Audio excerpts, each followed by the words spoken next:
His name was Jeffy. He was the last survivor and the one who had reached the pinnacle of human strength.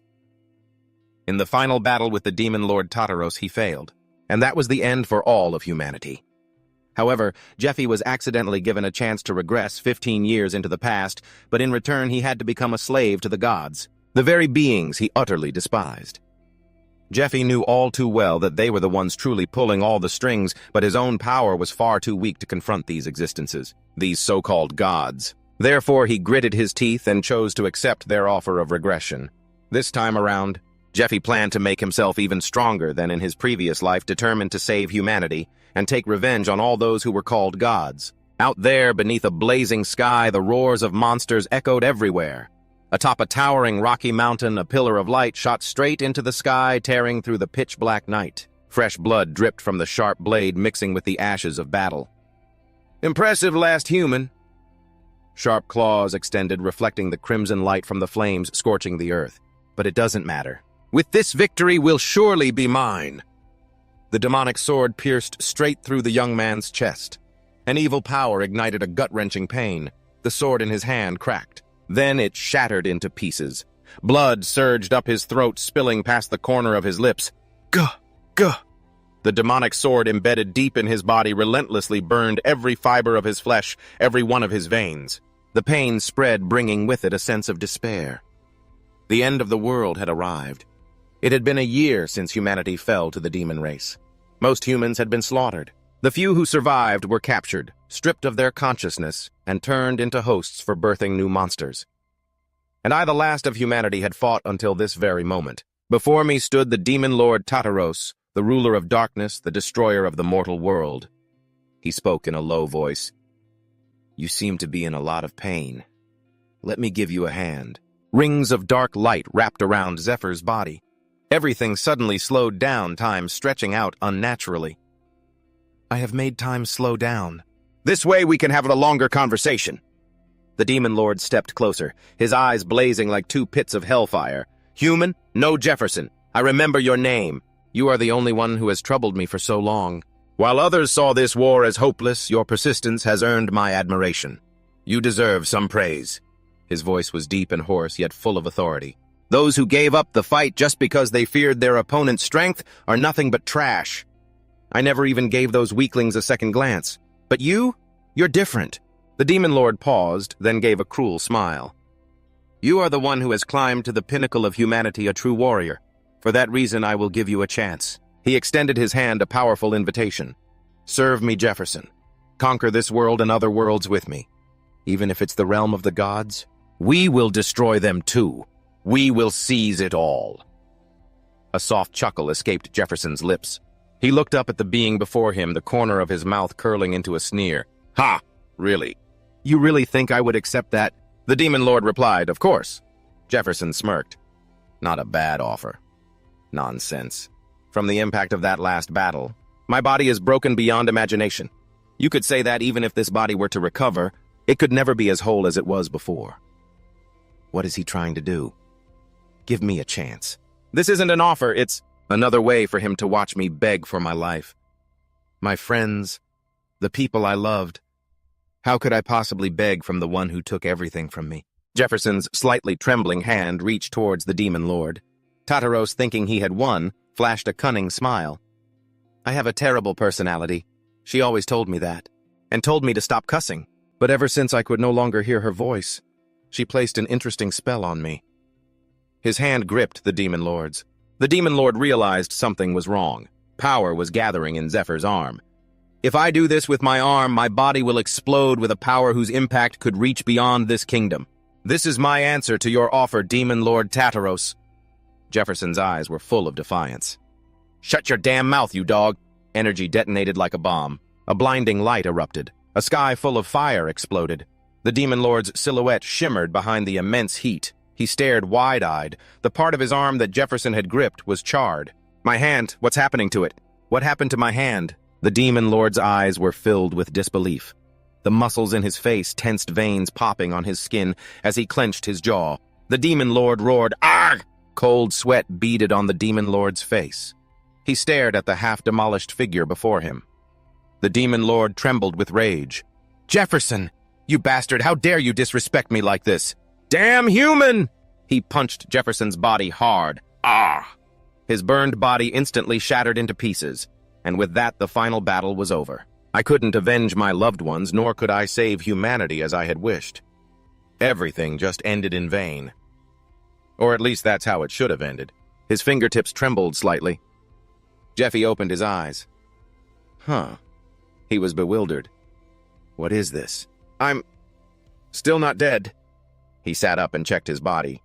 Something's wrong. My wounds, they've all healed. My armor is fine too, but where am I? He looked around. Statues of gods. A cathedral. Why is there a cathedral like this here? He gave a self-deprecating laugh. Of course there is. This must be the afterlife. Then this place is definitely hell. A voice suddenly spoke up. This isn't hell. This is the lowest level of the temple where the gods reside.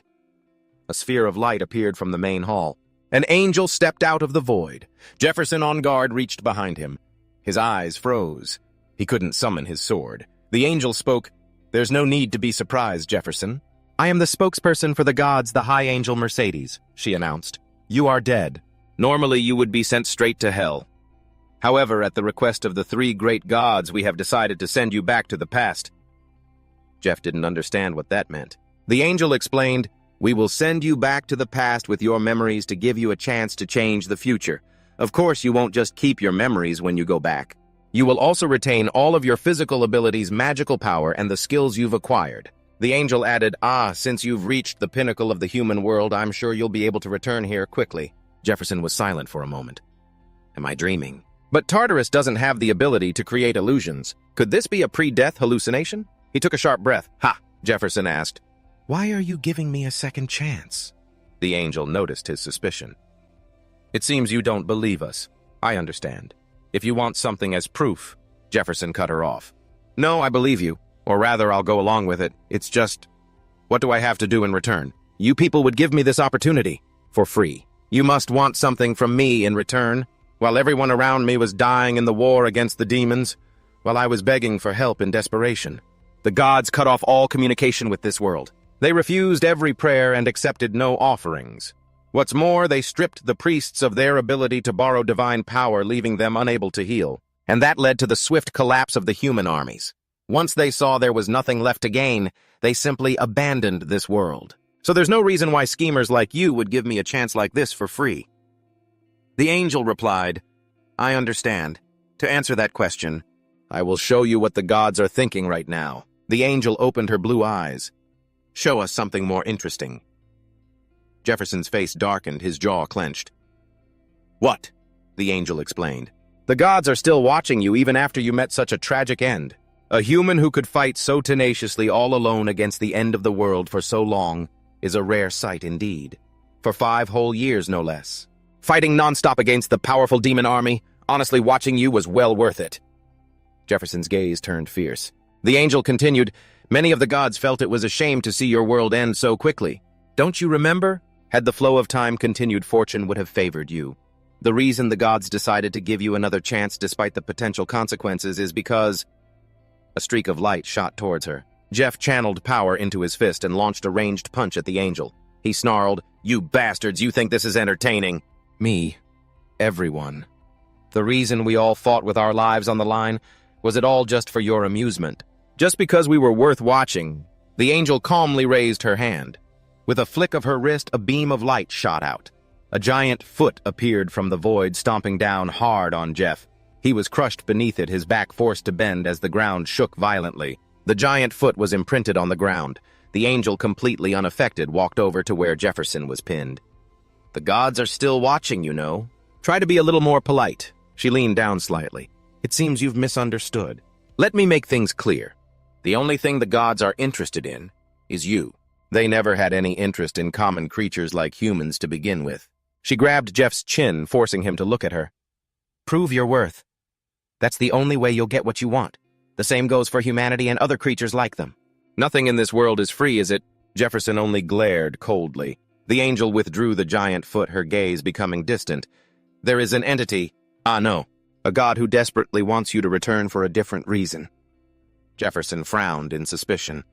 A loud crash echoed as the demon lord single-handedly lifted a pillar he had just torn from the ground. How much longer must I wait?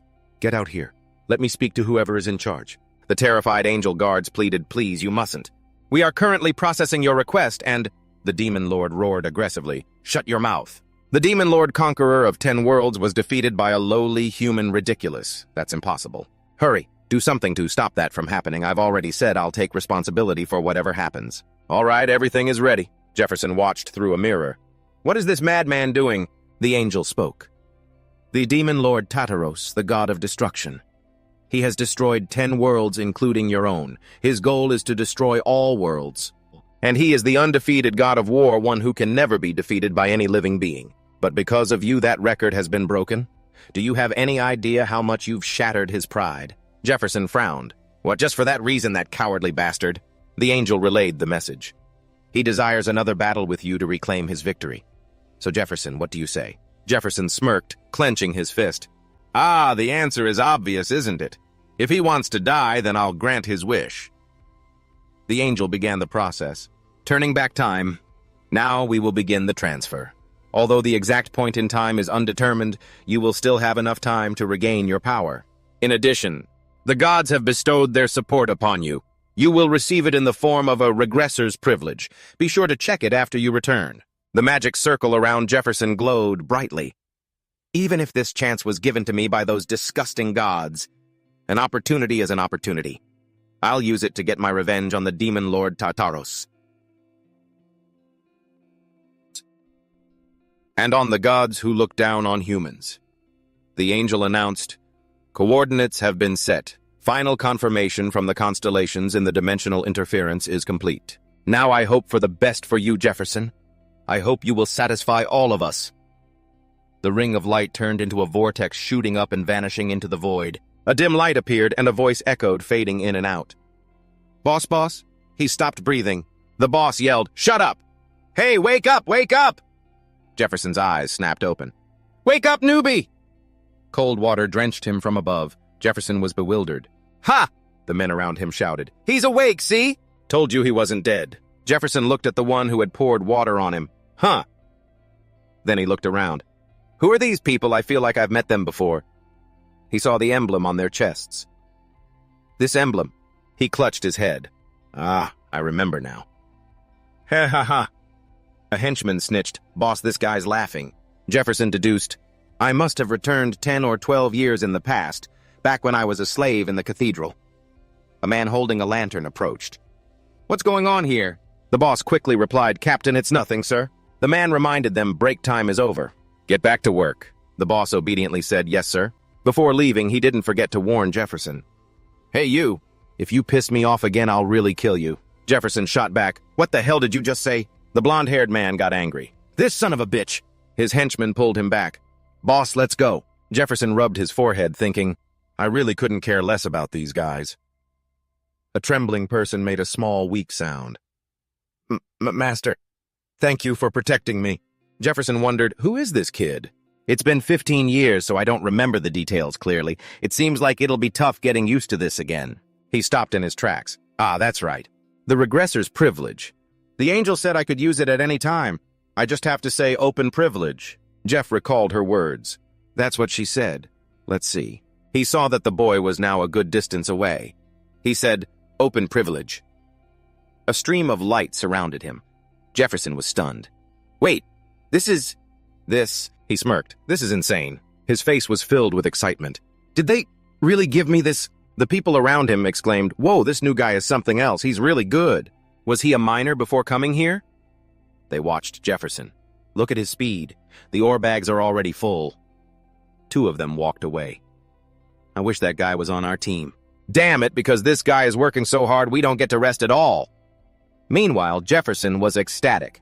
Ha! Is this for real? A moment ago when he said open privilege, he clutched his head and groaned. Ugh. Information about the privilege is flooding my mind. His eyes flew open. What is this? High-level skills and items. Even an ability I can use as a real skill. I can't believe it. This is crazy. Did those guys really give me stuff like this? Why are these cheap bastards being so generous he's storming over here? Didn't I tell you to get back to work? It's your first day here, and you're already slacking off and taking a break. Jefferson realized it was the mining team captain. That damn captain. Are you really not going to listen to me, you bunch of brats? He swung his whip hard. Let me teach you some manners. The whip cracked through the air, only to be caught by Jefford's bare hands. The captain was stunned. Huh, how can this guy catch a whip with his bare hands? Jefford respectfully returned the whip. My apologies. I'll get back to work now. The captain took back the whip, his mouth agape, and stared in bewilderment at Jefford's retreating back. Jeff speculated maybe it's because of my combat experience that the captain's whip seemed to move so slowly, but I don't have a single scratch on me. This reminded him of his first privilege, the Iron Wall skill. It dramatically increases defensive power and completely ignores any damage lower than your defense stat. And it can keep you from feeling tired. I don't even feel the slightest bit of fatigue. He mined ore relentlessly. I could do this all day. I received a total of 9 privileges. If I combine them with my knowledge of the future, it won't be long before I get my power back. And the first thing I'll do is... The record keeper's jaw dropped at the amount of ore before him. That's amazing work! The captain gathered everyone. I finished calculating today's work output. Now I'll announce the rankings. First place, Group F. The little boy coughed.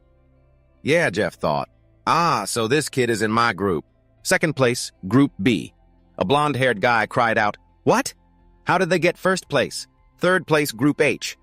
The rest will be omitted. And in last place, Group E. The last place team members held their heads and groaned, No. The captain announced, According to the mining team's protocol, the supplies and compensation for the last place group will be distributed fairly among the top 3 groups. Here, Jefferson glanced over at the miserable members of the last place group. The captain shouted, Next, we will perform the ritual prayer to the goddess Arya. The believers raised their hands high in unison. Goddess Arya, please grant us salvation with your eternal light. Almighty Goddess Arya, please grant us salvation with your eternal light. Jefferson followed along half-heartedly. Salvation. My ass. The Temple of Arya, one of the 3 most powerful and influential gods on the continent, and also the largest lending guild. Most of the people here may either lost their homes to monsters or were adventurers whose lives were saved by that temple only to become slaves to pay off colossal medical debts. Anyway, as long as I have this mark on me, I can't move around freely as I please. If I go outside the work area without permission, my heart will stop and I'll die instantly. I have to pay off the cost of my treatment as soon as possible and get my freedom back. Only then can I move on to the next step of my plan. Demon Lord Tartaros, this time I won't let you do as you please. I will have my revenge as vivid images flashed through his mind, her lingering gaze and her smile. Auntie, this time I will protect you. A guide announced, Those who wish to use the shop or need a consultation, please come this way. The sound of a bustling crowd. 1 beer and 2 orders of baked potatoes. The prices were listed. 80 silver coins for a mug of beer. Jeff thought, this stuff is ridiculously expensive. The little boy trailed behind him. Master, I'll buy you a drink. Jeff looked at him. Huh, you have money. The boy took out a few small coins. I just got paid. Although I can't buy you anything expensive. You protected me from being beaten by those guys, and we only got first place thanks to you. Our group is just full of weak people, and we're always in last place. So this is the first time I've ever gotten paid. Jeff understood. Uh-huh. So that's why they were beating you. If one person in a group gets beaten up and can't work anymore, that group won't be able to mine much iron ore. When that happens, the other group's rankings go up. He refused. Are you kidding me? I'm not going to exploit a child. Adults have their pride, you know. He thought, I guess that kid thinks I'm going to spend all my own money. But this is getting annoying. Don't come over here. The shop owner greeted him. Hello there. What can I get for you? Jefferson asked. Do you have any recovery potions? The owner was surprised. I haven't seen you before. You new here. You got the money for it. It's 1 gold coin for a cup, 4 gold coins for a flask. If you can still take it, I suggest you just tough out the pain. Jefferson dropped money on the counter. This is 1.5 gold coins. Put the rest on my tab. Do you have an IOU form? Give me one. The little boy panicked. Master! As Jefferson stamped the IOU, the boy shouted, You're crazy! Do you have any idea how terrifying it is to be in debt? We only get paid 1 gold coin, which is just half of what you owe. But if you don't get paid again, you'll really be piling it on. And the interest rates are insanely high. Jeff told him quiet down. He drank the recovery flask. I just have to pay it all back, right? The boy was dumbfounded. Yes. Recovery potion. A common item that restores a small amount of stamina. If you drink a large amount, it has a hidden effect of increasing magical power. Even drinking 10 bottles only increases your magical power by a minuscule amount, so it seems useless. But with this privilege, I don't even need an elixir. Privilege 2. Hemet's vision skill. Drastically increases the effects of all potions. Effect increase rate 500%. I won't have to touch my mining wages anymore, because I'll never have enough money to pay off my debt even working my ass off. Tell me, what am I supposed to do? The mining captain was surprised. Huh. You're saying you heard a monster's cry in the mine? Jefferson affirmed. Yes, sir, please call the hunter party here. I'll lead them to where I heard the monster's cry. Jefferson had already laid out his plan. I'll make money from the dungeons. Monsters are creatures created by a vortex of energy. Most monsters are hostile to humans and have caused a lot of chaos over the years. But on the other hand, it's also an opportunity for humanity. The will of the energy within a monster's body. Energy stones, bones, and fur are materials for items. Before we knew it, monsters were considered a valuable resource. In other words, a monster's lair is both a dangerous place and a treasure trove. The sound of hurried footsteps rang out. A 3-person team appeared. The hunter party. Hunter parties were formed by those ravaged by war. The basic subsidy is high due to the danger of facing monsters. Bonuses are added depending on performance. Jefferson wondered. Why was I assigned as a miner when I'm an adventurer? There must be a reason. The stall owner shouted, Are you listening to me? No more loans. Jefferson asked, Is it over the daily limit? The owner replied, No, I just can't lend you anymore. Jefferson wondered, what should I do? Who can I borrow from? A nun appeared beside him. If you sell your organs, it might be possible. Our temple purchases organs as research materials. The air grew quiet for a moment. Jefferson asked, Can I see the document? The nun replied, Of course. Here you are. He suggested, Please set the date for next week. And if I pay off the debt, can it be postponed? The nun immediately replied, Of course, our temple isn't evil, you know. The owner yelled, You idiot! Why would you sell that? Jefferson turned to him. Then lend me the recovery potions. The owner could only throw up his hands. Do whatever you want. The nun praised him. Wow, you're so crazy. And manly. The owner was dejected. Great, another one's getting dragged off to the research lab. Jefferson used up all the potions. He was satisfied. Good. The conditions have been met. A spear struck the ground hard. A member of the hunter party appeared. You're Jefferson the guide. Jefferson looked over. Just in time? He replied, Yes, that's me. The one in the lead introduced himself. I'm Goth, captain of the scout team. This is Dale and Marco. Jefferson also introduced himself. I don't have the night vision skill, but I can use energy intuition. Night vision lets you see in the dark. Energy intuition spreads out and can be honed. This skill is essential to enter a dungeon without a monster detecting you. Goth calculated, Looks like we'll have to pay extra for night vision potions. He spoke up. If you're ready, let's go. Marco, give Jefferson this bag. You carry it. Dale and Goth walked ahead. Oh, a miner who knows how to use energy? How interesting. Haha, looks like he'll help us clear the dungeon. Goth snapped, Quiet, Dale. Jefferson heard everything but said nothing. He calculated silently. Let's see. I've never seen these two before, and I know one of them. I transferred to the hunter party about a month after this dungeon was cleared, so if things go as they should, 2 of them will die in this dungeon. I've got an idea on how to use these guys. The group climbed up the stone slabs. People from the temple were already waiting. Hey! We're the backup team. Everyone hold out your hands. A temple member tied threads to the hunter's hands. Jefferson also had one tied to him. The man explained. This is a bracelet that indicates magical power.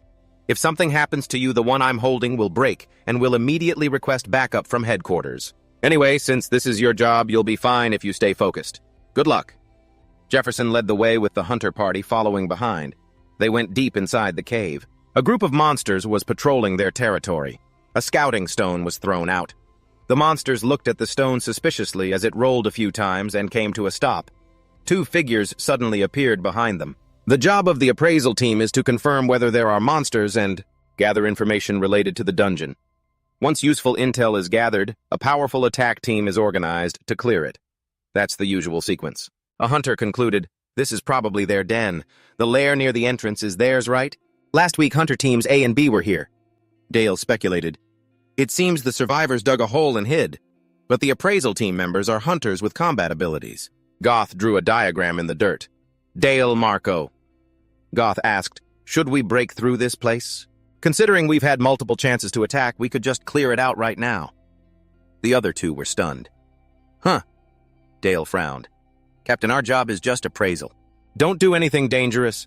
What are you going to do if there's a horde of monsters on the other side? What if they're stronger than us? There are only 3 of us. Goth corrected him 4. And that's enough to catch kobolds. Dale raised his voice, pointing at Jefferson. Are you kidding me? 3 people and 1 dead weight. What can he possibly do, Mako? Stop him. Enough. Don't get ahead of yourself. Captain, do you have a plan? I want to hear it before I decide. Goth smirked and looked over at Jefferson. Hey, get it out. Jefferson replied, yes, sir. He took out a sprig of cardamom, some chestnut leaves, and a berry. If you mix this with dung, shriek, it will produce the exact scent of a female in heat. Dale covered his nose from the foul smell. Goth explained, it has a strong odor. You can smell it from 100 meters away. The monsters caught the scent and went into a frenzy. Goth pinched his nose. All right, we'll use these. A monster charged forward, but immediately fell into a trap. Clearly, the concoction was used as bait. Goth looked at his prize in the pit. See, told you it would work. Dale exclaimed, whoa, sometimes I actually respect you. Captain Goth snapped, what just sometimes you got a death wish? He asked, how did you know that?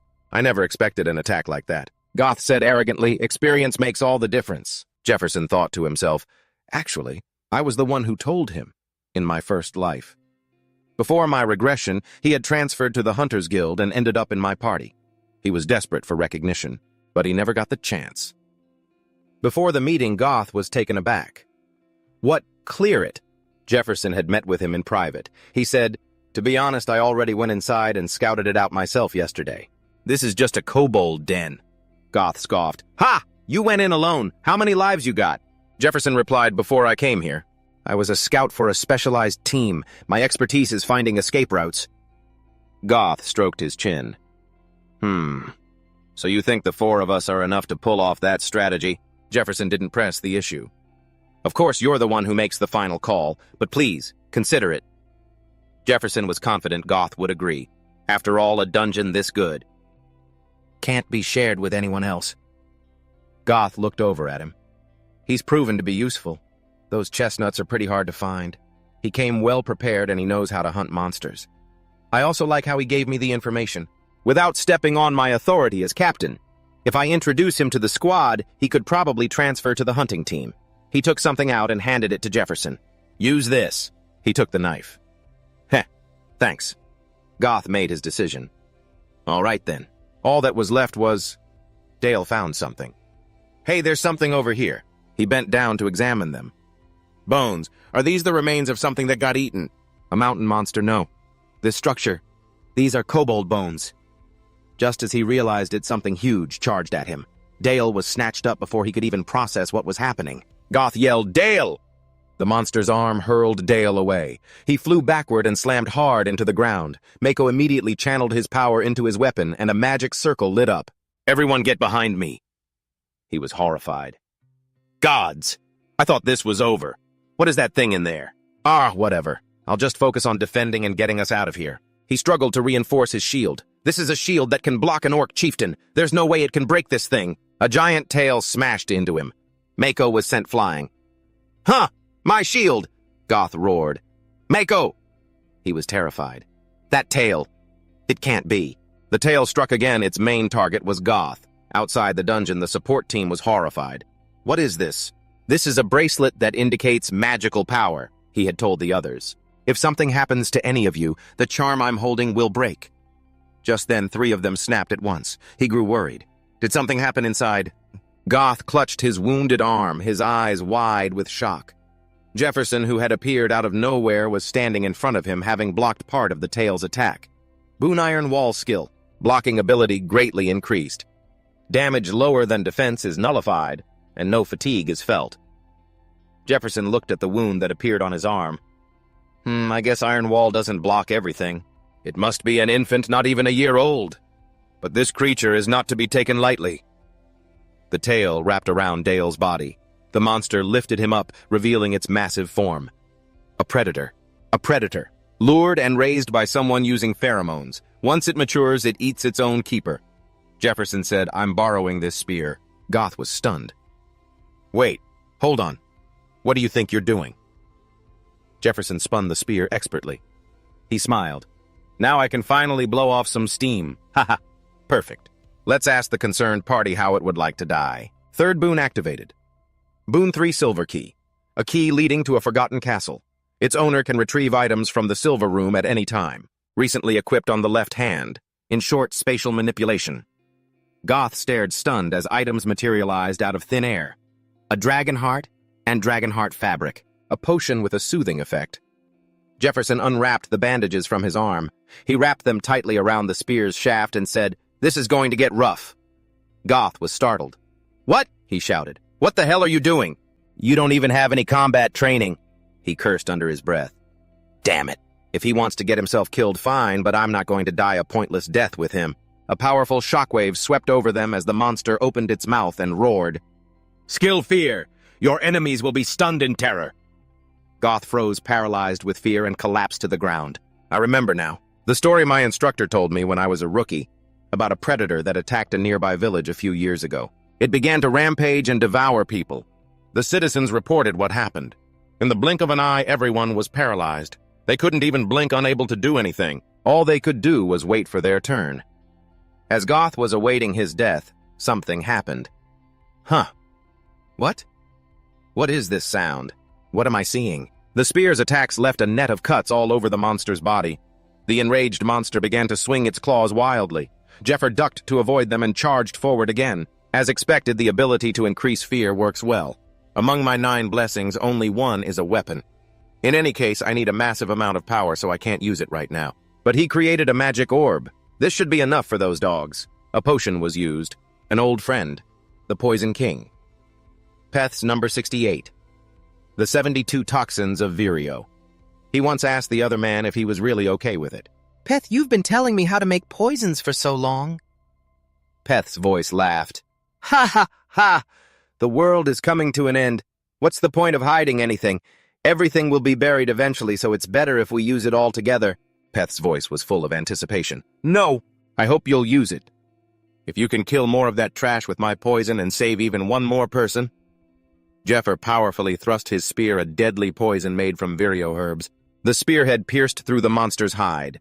Jeffer used the momentum to slash a deep wound across it. The monster shrieked in pain. It thrashed around relentlessly as the wound bled profusely. If it enters the body, it will destroy the intestines and above all create infinite pain. Because the Poison King is cruel.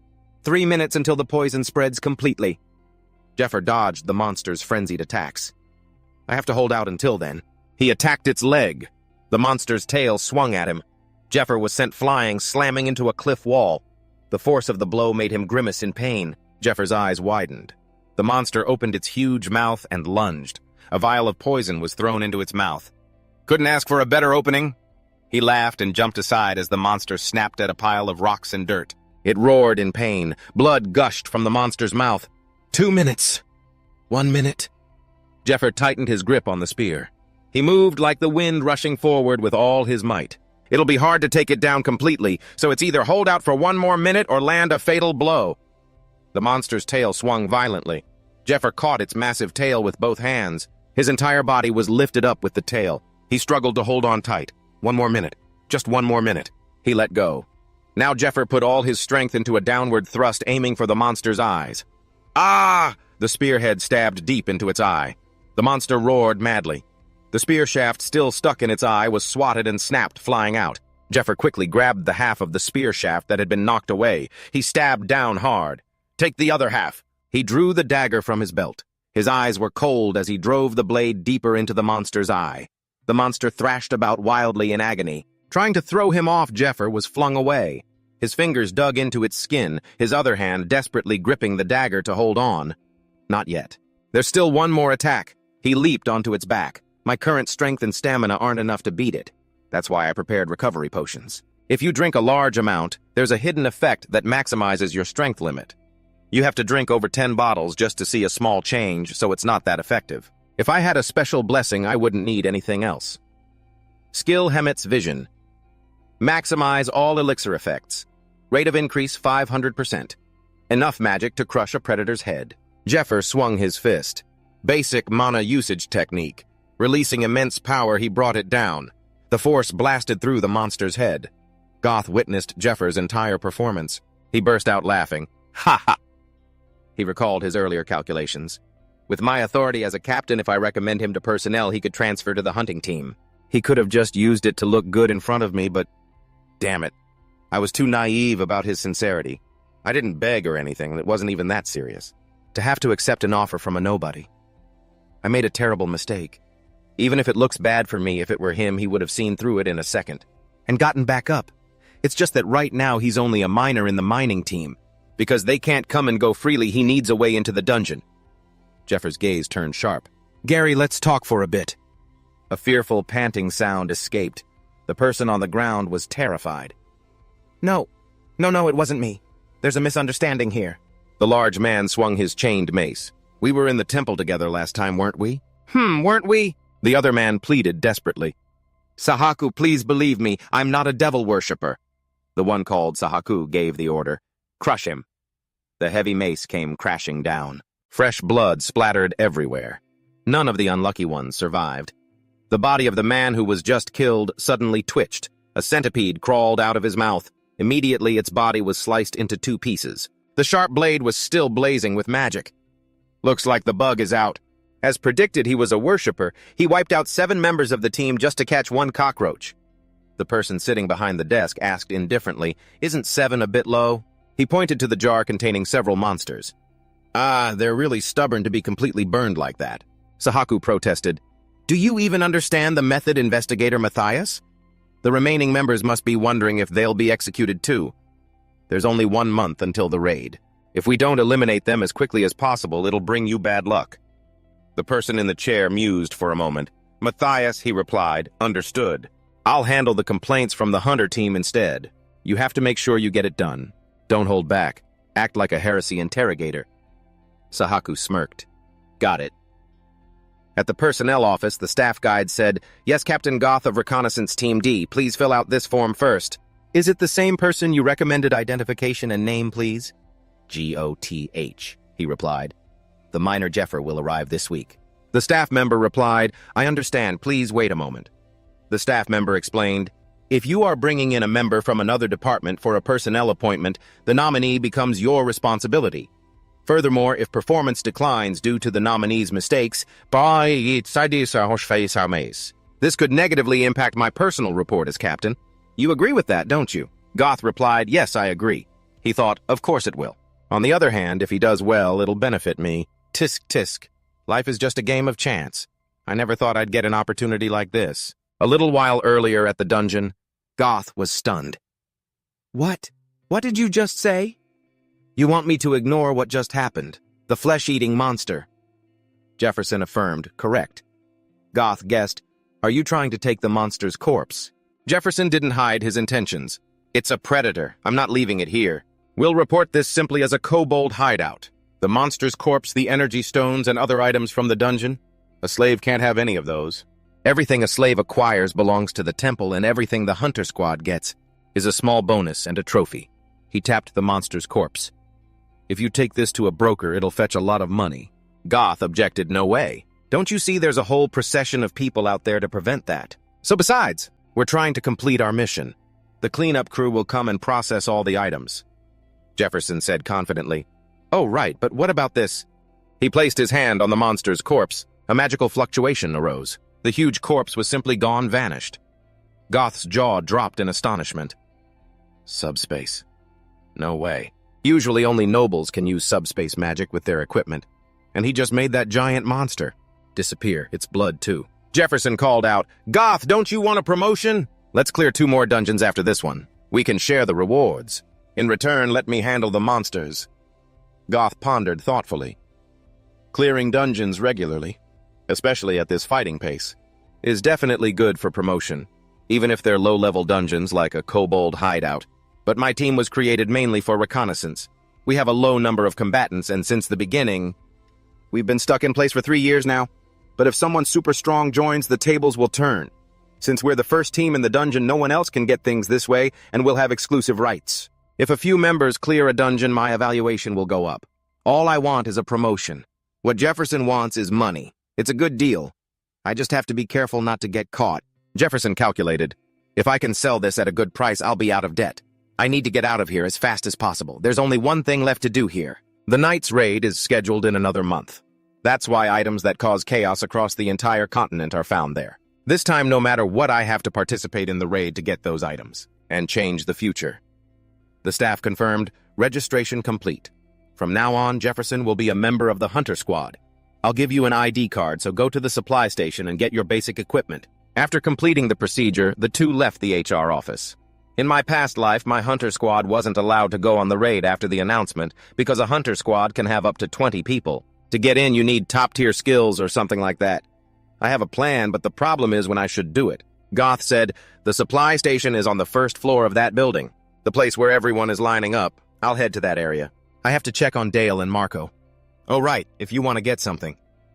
Goth's expression suddenly changed. He pushed Jefferson's head down. Get your head down. A sound of hurried footsteps. It was Saharu's group walking by. As he passed Jefferson, he seemed to sense something amiss. When Goth saw the group pass, he let out a sigh of relief. That's the Heresy Inquisition team. They're direct slaves of the Inquisition. You should treat them as higher-ups, not ordinary slaves. They have the authority to deal with us. Some people have been kicked out just for bumping into them or not greeting them, especially the guy in the middle, Mad Dog Sahaka. That guy wants to kill everyone, that's why he works under the Heresy Inquisition. He never lets his prey go, so be careful. Sahaka suddenly stopped. Hey, over there. Sahaka's cold gaze shifted over, sending a chill down Goth's spine. They heard Sahaka approaching. Excuse me a moment. There's something I want to check. He pointed at Jefferson. You. The one in miner's clothes.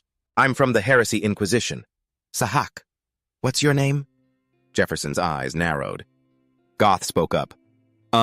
Inquisitor, this is Jefferson. He just transferred to our team. If there's a problem as his captain, Sahak cut him off. Hey! He snapped, shut up, I wasn't asking you. An oppressive pressure radiated ceaselessly from Sahaka. Goth immediately found it hard to breathe. Under his menacing aura, the man staggered. Jefferson next to him was completely unaffected. But Sahaka's eyes stared at him like a beast hunting its prey.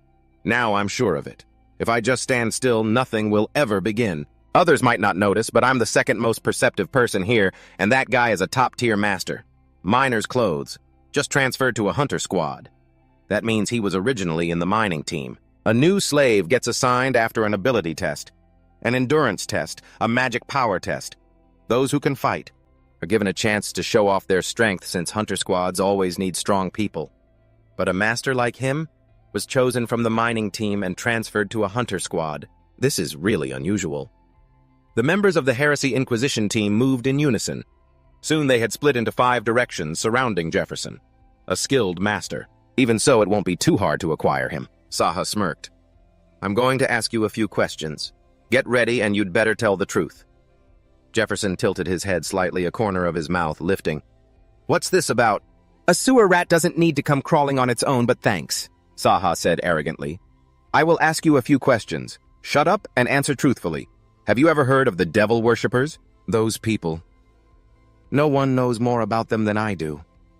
The devil worshippers, followers of the demon lord Tartaros. They are creatures that bring about destruction. In humanity's upcoming battle, they are the traitors to mankind. The only thing low-level members can know at this point is that they are an opposing cult that was recently formed and is in conflict with the pre-existing orders. Saha spoke. There are a few things that help me distinguish them from most others, and I am the one capable of recognizing those differences, even the smallest ones. From there, I will judge who serves the lord of these heretics. And my instinct right now is telling me you are very dangerous. He pointed his weapon at Jeff, and from this moment on, you'd best answer my questions honestly. I'm a member of the Heresy Inquisition Squad. Anything you do and everything you say can be used against you. Make sure you keep that in mind when answering me. Jeff stared at him intently. Before we start, can I ask you something? One of Saha's underlings cursed, "This son of a bitch, how dare you?" Saha signaled for him to stop. Ask, Jefferson said coldly. Can we change locations? Saha scoffed. What's wrong with right here? Jefferson replied. There are too many uninvolved people watching. If they happen to see something unflattering about you, I hope you'll be able to maintain your honor. But this as a member of the Heresy Inquisition Squad. But Saha's eyes turned menacing. This son of a bitch. He sneered, haha, you're far too confident. So you're saying you can handle all 5 of us by yourself, fine. Very well. The more people like you there are, the prouder I am of my mission. A magic circle formed, centering on Jefferson. Skill Crimson Field. Allies within this range will have their power increased. Duration and effect increase according to the number of users. Can be activated via equipment to compensate for the user's lack of skill. Jefferson thought, oh, this is getting more and more interesting. In that case, I'll start. He raised his hands into a fighting stance. With this, Saha's brow furrowed tightly. That stance. It's obviously just a weird fighting stance. Should I wait for him to make the first move? His body shot forward like a flash. Others might think that, but it's useless. Because I'm the strongest one standing within the Crimson Field. He swung his blade, accelerating into a series of rapid strikes aimed at Jefferson. But with his flexible body and fluid martial arts, he dodged them all. Jefferson blocked Saha's sword hand with one hand while his other, as hard as iron, shot towards Saha's face. He leaned back, then did a backflip to escape. Saha lunged forward and kicked hard at Jefferson's leg, trying to sweep him off his feet. He was ecstatic.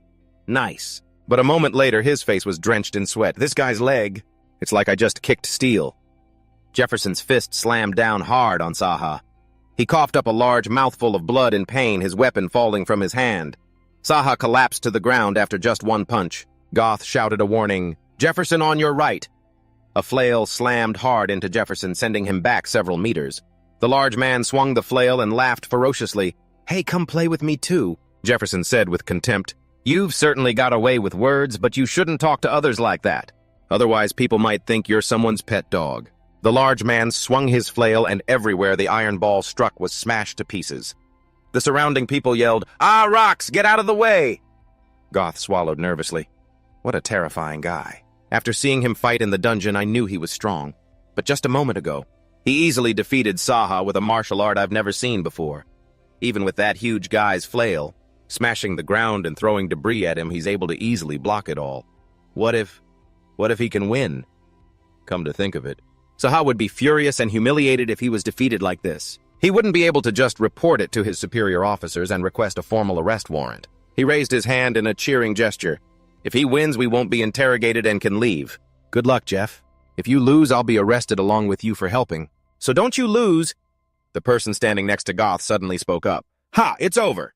That fellow is really unlucky. Goth was confused. What do you mean? The other person explained. Even though he's doing a great job dodging and blocking everything with his reflexes, which seemed like they were granted by the gods. But the problem is this. It had taken him far too long. He still didn't understand what time had to do with any of this. Jeff's arms were wrapped in chains. The big guy had successfully bound both of his arms. While the electric chains were active, the big guy's muscles bulged. He yanked hard on the chains, pulling Jefferson's body closer to him. Those within the range of the geochains would grow stronger over time. Jefferson's back was slashed hard by Sahak. Fresh blood dripped from his blade. Ha, playtime's over. You should shut up now. You should have been on your knees from the start begging to be thrown in jail. But it's too late now. I'll make you regret everything you've done. Sahak's power is intensifying. Accelerated consecutive slashes used. Ha, how do you like that? You can't see a thing, can you? A cut appeared on Jefferson's face. All of my skills have been boosted by 80%. With this wind-tearing speed, you can't even lay a finger on me. Countless cuts appeared on Jefferson's body. If you see your fate so clearly now, then just die. Ha ha ha ha ha ha. The smile on Sahak's face vanished. Jefferson coldly slammed a fist onto the top of his head. Like a beaten dog, Sahak's face smashed into the ground. His eyes rolled back and he drooled. Jefferson grabbed him by the head. What kind of fucking teamwork do you call this, huh? Then he kneed him in the face. Sahak's head snapped back. No way. My increased speed from the geochains and my defense did none of it work. Sahak fell face first to the ground. Jefferson sneered. Because you kept buzzing around me like a fly, that big oaf couldn't do a damn thing to attack me. If you want to brag about your speed, you should have focused more on your defense. The chain was pulled taut. Hey, you dog. The big guy. Focus your strength over here now. Jefferson unleashed the power in his body. Yeah, you too. Veins popped on his arms. You motherfucker, why are you just screaming over there? Why don't you charge in and take the hit for him? Or are you afraid of fighting up close? In my past life, if one of my subordinates had managed their team like this, I would have taught them a lesson right then and there. He pulled the chain taut in the opposite direction. The fundamental principle of using magic is synergy. The chain was yanked back towards him. The spiked ball slammed hard into the big guy. Ah, the onlookers gaped in shock. The man from the appraisal team lay motionless on the ground. Sahak struggled to lift his head. What is your true identity? Jefferson smirked contemptuously. I thought you'd ask something better. Is that really the only question in your head? But unfortunately, you have no right to hear my answer. A person on a higher floor watched Jefferson pensively. This can't be. That man. Did he send this one to us? The people around them were just now snapping out of their shock. Am I seeing things? What's going on, Lord Sahak? Lost. Sahak's eyes were filled with rage. He roared, I'll kill you. Jefferson walked away, paying him no mind.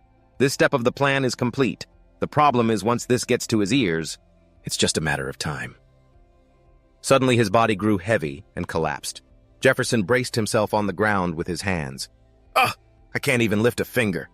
A sudden weakness spread throughout his body. This is mana ghost. A phenomenon where pain and weakness suddenly appear when the body is depleted of mana. He gritted his teeth. My mana ran out faster than I thought. After using that move, even though I've leveled up my mana, this is still my body from 15 years ago. I'm screwed if this continues. An anomaly appeared in the air. A figure materialized from the void. I am a spirit of Psylocke. I belong to the clan of Usra, the god of debt. The user's mana has been verified as 0. Beginning collection process for the skill 1-Up Iron. 1-Up Iron. It isn't just a skill that increases defense and endurance. The truth is, fatigue and damage are accumulated as debt, and the skill activates the moment mana hits 0. Everything that has accumulated is then repaid to the body all at once. Countless adventurers mastered it and conquered high-level dungeons, but they all went bankrupt and died. Usra, the god of debt. A double-edged sword bestowed by the gods. A being who feeds on human despair. He must have been drooling while watching my fight.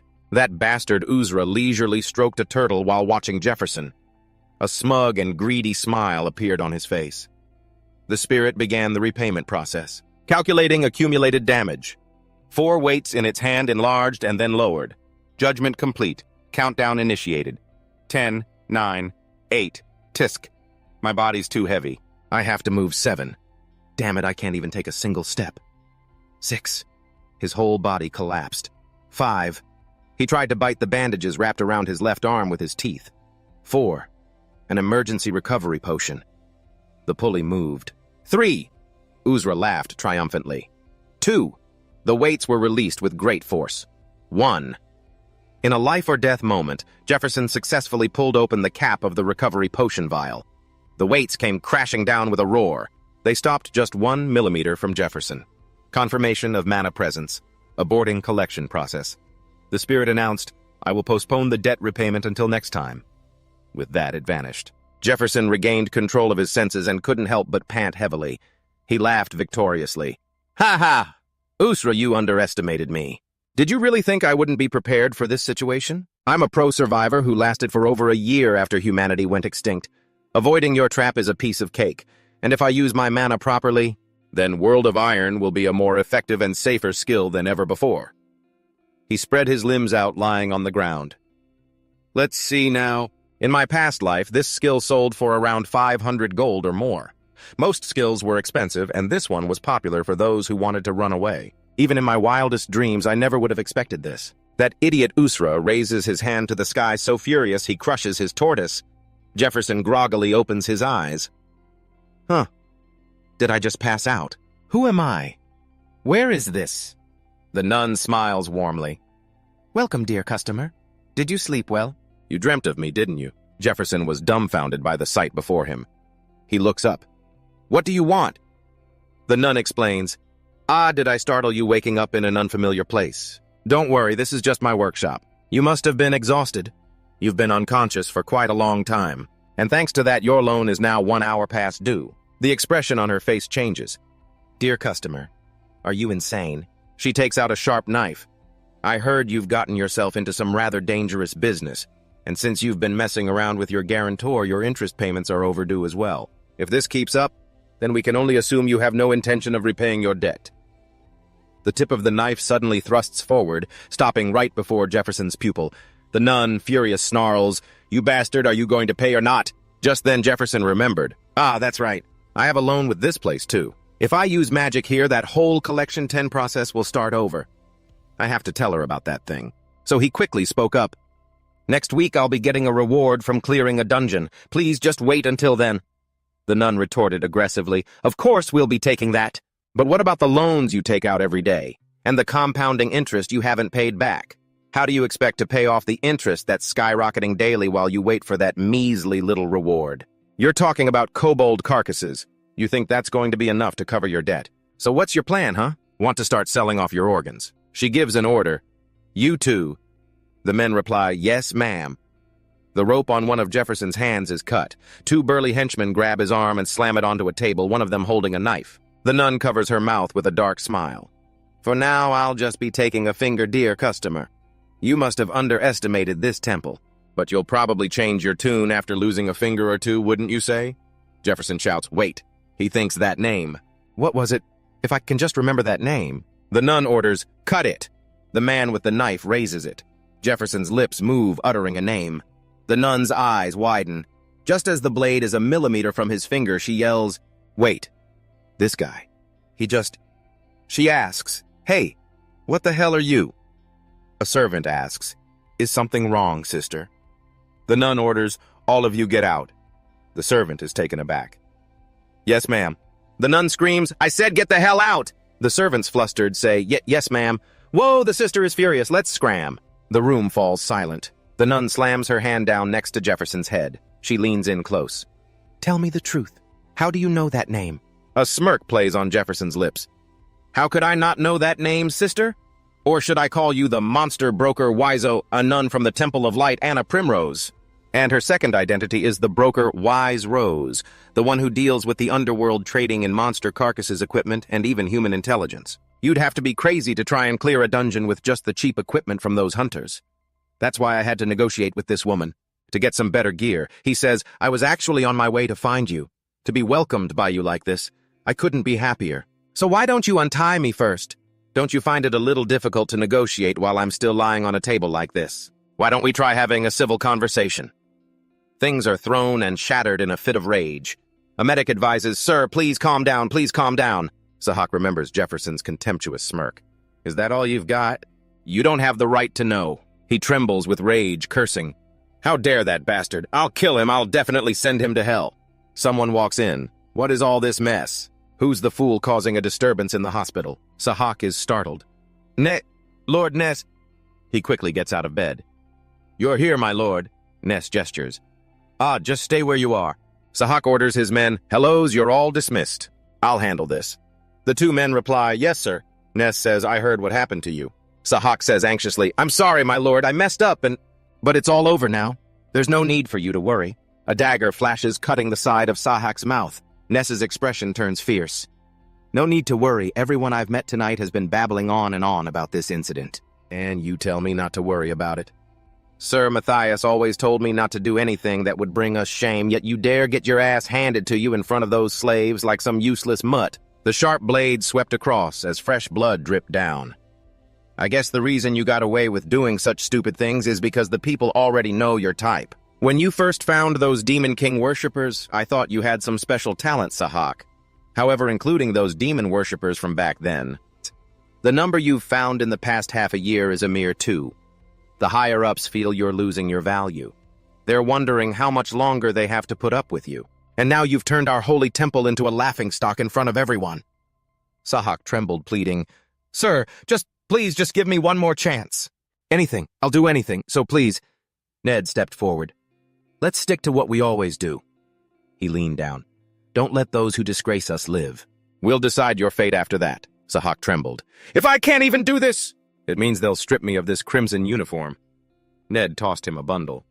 "Use this." Sahak opened it. This belongs to the Demon King worshippers," he gasped. "Sir, isn't this..." Ned cut him off. "It was in the room of those demon worshippers you captured last time. But it's up to you whether you use it or not. However, you don't have time to be picky about how you carry out your mission. Make a choice you won't regret later." Sahak was left alone in the room. Mad Dog Sahak, the enemy of everyone in the Hunter Corps. The total number of hunters killed at the temple over the years had reached 26. For him to go back to being a slave after all this would be no different than handing himself over to them. Sahak burst out laughing. "Ha ha ha ha ha!" He gripped the magic orb tightly. "Don't mess with me. My life was finally getting better. I just barely escaped that miserable life down there. I can't let it end here. The one who has to die isn't me, it's him." Ned could still hear Sahak's echoing laughter. He ordered, "Remember to keep an eye on him so he doesn't cause us any trouble." "Yes, sir," his subordinate replied. Ned smirked. "A man must understand his situation objectively. That way you won't be cast aside like him." What a joke talent. He didn't understand the real reason they took in someone like him. The other man mused, "Well, maybe we should thank him. It's because Sahak caused such a scene that the knights won't suspect us." Ned laughed smugly. "Ha ha! We'll intercept the items from the temple knights by infiltrating their upcoming raids. At the same time, we can also eliminate the temple's leader in the dungeon and in the name of the Demon King, take over the Temple of Light in the 3rd District. Bestial disciple of the Demon King Worshippers Society. This is a crucial mission that will change the religious dominion of the Demon King. I will not allow any disruptions." "All right," he instructed. "Investigate that guy, too." The other man asked doubtfully, "That guy? What do you mean?" But Ned suspected he used our school's martial arts. But the only ones who know those moves are the Master and us 4 disciples. Was he sent here by the Master? If so, why didn't he contact us properly? He's very suspicious. Since I can't risk approaching him and exposing our information, I'll use Sahak to confirm it. And if I find out he's not on our side, I'll just eliminate him. The nun dug her fingernails in. I don't understand. I thought this guy was just crazy." "But this is incredible." "Hey," Jefferson asked, "you like it?" The nun startled. "Huh, do I like it?" She cleared her throat. "Anyway, let me list it again. The 4 items on the sell list, Shark Predator, no longer has magic. Brain and bones are partially damaged. Purchase list, high-grade talisman, ×5, enchanted rosary ×1, flint ×1 sun herb, moon herb, deer antler, etc., etc. She said confidently, "There's nothing on this list that I can't get. The problem is the money. 5,000 gold in total. You'll have to catch 3 more predators." Jeffer accepted. "Piece of cake. I'll have them ready in 3 weeks. Make sure you get the items by then." He looked at the bottle on the shelf. "But before that, I have one more request." The 3 members of the hunting party sat down with Jefferson. Goth spoke up. Well then." He raised his beer mug. "Even though we've already met, let's introduce ourselves again. This is our team's vanguard, Marco." Marco greeted them. "Nice to meet you." "And this is Dale. He only joined 3 months ago, but his skills are incredible." Dale didn't say a word. Goth looked at Jeff. "And this is the rookie we've all been eager to meet, Jeff," he shouted.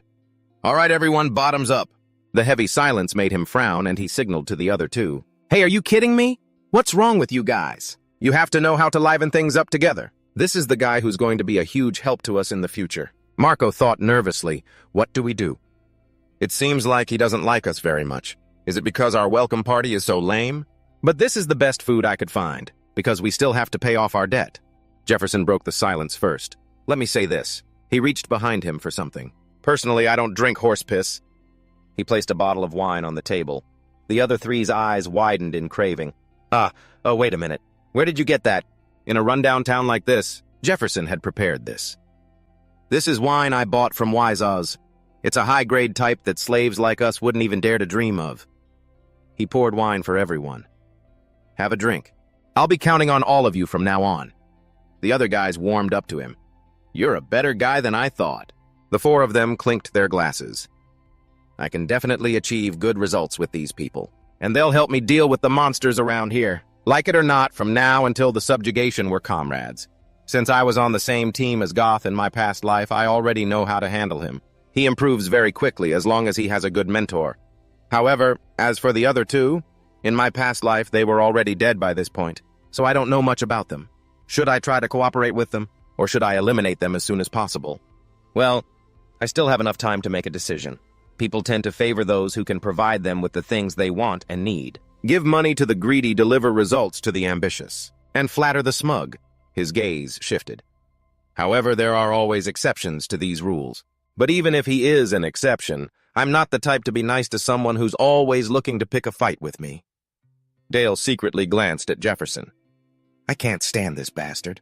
When Goth visited them in the infirmary, he had said, he'll be a great help on the next mission. I'm level 4 and you're 5. Don't you understand that a single level of difference affects how we're treated by others? You guys need to be civil with him, you hear? When he arrives, give him a warm welcome.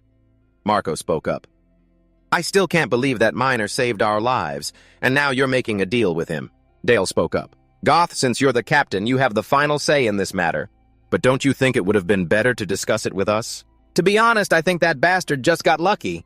He's just acting like he did it all while we were unconscious. There's no way a miner could kill a predator on his own. Goth laughed, pointing to himself. Ha! So who killed it then? Me, Dale interrupted. The problem is the deal. If we get caught, we could be thrown in jail. We could even be executed. Those monsters, Marco gestured for him to be quiet. Quiet, someone might hear you. Anyway, we already decided to let him join the team. Besides, the reward will be split between the 3 of us no matter what. I think we should just see how it goes. Dale slammed his glass down. Are you kidding me? See how it goes? You idiots. Even if the so-called captain has made his decision, and the other one has been bought with wine, he glanced at Jefferson. I still don't trust you. How dare he try to worm his way into our ranks? And in time, we'll soon see his true colors. Frauds like him don't last long in the hunter business. That's right. The dungeons will teach him a lesson. The 4 men arrived at the cave town of Edeline. This was a town formed hundreds of years ago by people building their homes into the mountains. Marco marveled, whoa, I didn't know a place like this existed. Just a 2-day journey from the temple? Dale looked into the distance. Are all of those actual houses for people to live in? That's fascinating. Goth explained. It's even more spectacular on the inside. It has everything from living rooms to bedrooms, you name it. That's why people traveling from the temple in this direction, or those sent on diplomatic missions, are chosen to stay here. Back when I was a rookie, I visited this place once. Marco grumbled jealously. Is that so? You should have brought me along back then instead of deciding to bring me here, after it's already become the monster den it is now. Figures appeared under the entrance. The inside was thick with spiderwebs. Skill mana application. Mana wave. Jefferson moved between the strands. I can expand the range of my senses by emitting mana from my body or channeling it through the ground. Within the radius of the mana wave, I can sense everything from the shape of objects and sudden movements to magical artifacts. We could all see it crystal clear. The people who had been following in his footsteps were astonished. An ironclad spider. The place we're heading to has that kind of monster, Jefford replied. Yeah, you can tell from the tracks at the entrance. For now, here's our plan. First, we'll move through the dungeon without touching any spiderwebs to get close to the pit containing the spiderlings. After that, we'll pour a paralyzing potion into the pit and wait until we can easily kill them. It won't be simple because I'll have to constantly maintain my mana wave skill while we're in there. However, they sleep during the day, so as long as we're careful, Dale shouted. Hold on. The issue isn't whether it's difficult or not. If you're sure there's an ironclad spider in there, then the 4 of us can't possibly clear that dungeon. The ironclad spider is a type of monster with a shell as hard as steel. Its attack stat is high, but its defense stat is even higher. The most terrifying thing about them is their reproduction speed. That's why a nest of ironclad spiders is even harder to deal with than an adult predator. Dale said, That's not a place we can handle. Let's go back and report this. We should at least bring a combat squad.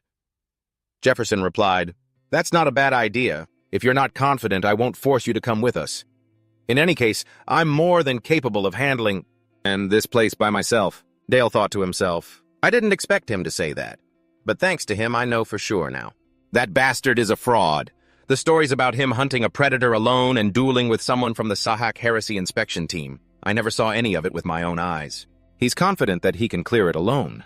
An ironclad spider nest, there's no way someone at that level would be working with people like us. That means this dungeon isn't actually that dangerous. He's acting all high and mighty on his own. He probably didn't expect us to still follow after his warning. Let's just see how long you can keep this act up. His arm brushed against a spiderweb. Dale froze. How could I make such a stupid mistake? Why is it so sticky? He cursed. Damn it. Countless spiders emerged from the darkness. Dale's face went pale as a swarm of black iron spiders rushed their prey. Dale screamed, "Ah!" Jefferson looked towards the commotion. "They're here." He quickly grabbed Dale and pulled him back. The black iron spiders bit down on his arm, but their fangs couldn't pierce his skin. Jefford smirked. What's wrong? Surprised you can't bite me? His other hand clenched into a fist. He sent the black iron spider on his arm flying with a single punch. A splash of thin blood landed in front of Dale. Jefferson commanded, "Everyone gather up." The four of them gathered in one spot. A few black iron spiders started shooting webs. After all, this was just a plan in theory. I didn't know for sure what would happen inside the dungeon. So if we have to fight, this is what we'll do. Marco, wrap my cloth around your hammer. Dale, Goth, use your cloaks to wrap your weapons too. It's hard to cut through their webs with a normal blade. So everyone needs to use your cloth-wrapped weapons to brush the webs away. Marco realized, hey, this actually works. Even though the webs stick to my hammer, I just have to keep swinging. Because a single spider is weak. Goth cursed under his breath. Damn it, just how many of these things are there? Dozens! Hundreds! I can't even get a break! Dale roared. Get away from me, you bastards! A black iron spider dodged his strike. It slashed his shoulder, drawing blood. Dale shouted, Hey, hurry up! Once we've gathered the monsters, I'll take care of them. The smaller black iron spiders were dealt with. The sounds of heavy breathing filled the air. The other three were exhausted. Did we get them all? Dale clutched his wound. Ugh. Damn it, the wound is too deep. I shouldn't have been so careless and thought this would be simple. I've humiliated myself and had to rely on the help of that bastard. Jefford handed him a potion. Drink this. It's a potion mixed with herbs that has the same effect as a recovery potion. Dale was silent. Throughout the entire battle, this bastard knew exactly what was happening. His awareness and perception are on a completely different level. If he's that confident, he must have known from the start that I was the one who would get caught in the web. He asked, Aren't you going to say anything? Jefferson said casually, Everyone makes mistakes. Just be more careful next time. He silently watched Dale. I'm already used to this sort of thing. In my past life, I always had to train soldiers. No matter how meticulously I instructed them, there were always plenty of fumbling idiots. This time it wasn't a problem because he was focused on dealing with the consequences after making that mistake. And it's better to let him experience it for himself than to just listen to me ramble. Although it seems he still doubts me. But after we're done with this dungeon, he'll be able to decide for himself whether he should stay away from dungeons from now on, or if he should listen to me.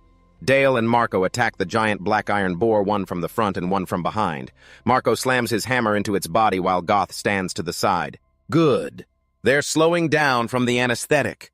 Dale thrusts his sword hard, the tip sinking into the monster. Jeff told them the flesh near the stomach is softer than on the back, so aim for the belly. Dale realizes it's true. Everything he said was right. The monster's habits, weaknesses, and stats along with the most effective way to kill them. He slashes forcefully with his sword. How does he know everything? What the hell is he? Veins pop out on his arm as he swings his sword with all his might. Dale successfully cuts a line through the monster.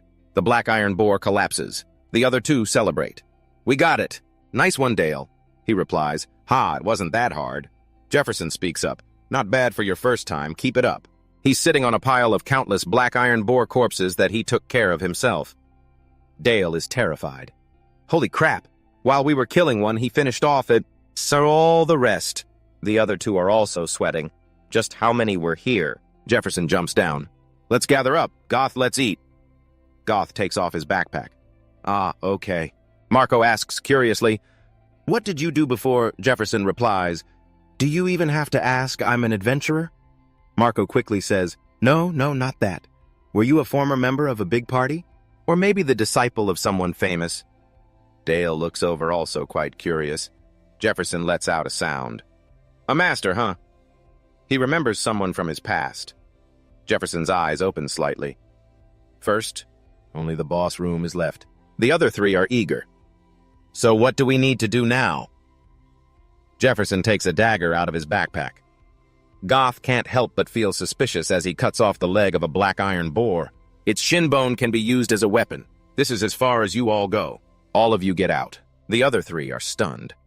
They don't seem to understand what he means. 4 years ago was when I worked as a hunter. During those 4 years, a lot of people died. But luckily, I survived. The main reason for that is that I always avoided dangerous bridges. I only crossed when I was certain the bridge was safe. Don't you think clearing a dungeon with such a large team is a bit of a waste? Haha, I don't think it's that easy. I guess the magic stones are low quality since they're from kobolds and I only followed people stronger than me, someone once said in a low voice. He bows his head. Thanks to that, my reputation grew very slowly. But what could I do? No one was willing to stand up and protect me. Jeffy says to his teammates with an emotionless expression, "This is as far as you go." Is as far? All of you get out of here. Hearing this, the team members all agree. You were planning on fighting the boss alone from the start, weren't you? Yeah, I guess we should leave him be to avoid getting in the way. Okay. Contrary to the team leader, Mako speaks up. Jeffy, about that. Since we've come this far already. Would it be okay if we continued on with you? Hearing this, the team leader's face darkens and he grits his teeth, silently cursing Marco 8,000 times. Marco, what are you saying? Even Dale, who is next to him, agrees. I think so too. Don't you think more people would be better? The team leader is completely panicking by now. You too, Dale. This guy probably thinks they've all gone insane. Snap out of it, you guys. We'll die if we do something so reckless. He silently prays in his heart. Stop them, Jeffy. We're useless, right? And just as he'd hoped, the response is a bit unexpected. It seems you've all misunderstood. Telling you to leave doesn't mean you do nothing at all. You can't just go. I'll assign tasks to you. Hearing this, the team leader is probably so overjoyed he can't hold back his tears. A while later, he enters the Spider Queen's lair by himself. Beneath his feet are dense spider webs. Before him is their nest. He thinks to himself, almost there. Right ahead is the Spider Queen's chamber. This place is surrounded and protected by night spiders. Night spiders have the duty of protecting the Spider Queen's chamber, while the one standing majestically in the middle of the cave, that is the Spider Queen. She is the master of the spider dungeon. He scans the surroundings. He steps closer to them to observe. The spiders notice the stranger's intrusion. They stir on guard. This is probably the farthest I can go. Without being attacked. The night spiders guarding the egg chamber always protect the queen so she can lay her eggs. They won't leave their positions unless a creature invades the room. After finishing his observation, he begins his operation. Jeffy quickly raises his hand to summon the silver key. What he summons is a bit of flour. No more messing around. He quickly shouldered them and threw them all towards the night spiders guarding the nest. Caught by surprise, they were thrown into chaos. They scrambled to find the one who attacked their nest. After the flour slowly settled, he proceeded with Phase 2. Jeffy pulled out a crossbow, drew an arrow, and fired it straight at the monster. When the arrow hit the spider's shells, it created a spark, igniting the arrow in midair. This caused the flour dust to ignite, creating a chain of explosions. As the blast went off, he quickly ran to the side to avoid getting caught in it. After all, he knew the spiders well, of course. They wouldn't die from something like this. Just as planned, the spiders swarmed after the one who had destroyed their lair. But they hadn't run for long before they were struck by arrows. He saw that some of them had been hit by poison bolts. It was a small success. Exquisite poison needle. 72. Peerless Poison Kings, number 68, Valier. Characteristic extreme pain. Most of the spiders in the cave were hit by the poison needles, causing them to collapse mid-pursuit. But among them, one leader spider managed to slip through. It chased right behind Jeffy, determined not to let him escape. While in hot pursuit, it unexpectedly triggered some kind of mechanism on the wall, and just like that, it was hoisted up by its own silk. Going back a few minutes, he had given his teammates an order. This is where the black steel spiders produce their silk. If you press on them like a small pouch, the silk will come out. A teammate asked, "Will this silk trap the spiders?" Of course it will. They'll get stuck in the web if they don't secrete the special fluid from their eggs. He gave them the silk sacks and gave instructions. All you have to do is create a web at the spot. I told you to. Be on guard while you wait for me. There are more webs inside the hatching room than out here. We'll be at a disadvantage if we fight in there. And the most thorough plan is, we have to lure them out. Back in the present, he grabbed the rope tightly and pulled it taut. The spider trapped in its cocoon struggled relentlessly. Not keeping it waiting, he quickly swung his sword and slashed right through it. Now all that's left are the night spiders. He gave them a victorious glare filled with contempt. You're pathetic. The last night spider fell to the ground with a thud and was instantly crushed. With that done, he shot off in one direction, muttering to himself, "Here it comes." He ran for his life. Right behind him was a queen spider. The queen spider was finally making her debut. He was thrilled. "The queen's here!" In this life-or-death situation, his teammates urged him to hurry up. The moment she appeared, she puffed up her cheeks, intending to give him a welcoming gift. Then a stream of purple liquid shot out from her. As he ran with all his might, he thought, the queen's venom. This poison is a strong acid, but the scary part is its special effect. He recalled the words of a professor who once taught him, its inherent curse destroys an opponent's shields and self-healing abilities. Those with low magic energy won't even have time to be scared before they're melted, and most importantly, he had said, if you want to live, don't let it touch you. Dodge it. Following the professor's advice, he leaped high into the air, avoiding the toxic liquid. A moment later, he finally made it out of the queen spider's lair with her in hot pursuit. The spider wouldn't shut its mouth, continuing to spew poison everywhere. A boulder hit by the venom was destroyed instantly. The spider lunged towards him. The real battle begins now, he yelled, signaling his teammates. Everyone to your positions! Hearing this, the group was a bit stunned. Full of fighting spirit, he charged straight at the queen spider. Jeffy took a running start and jumped high.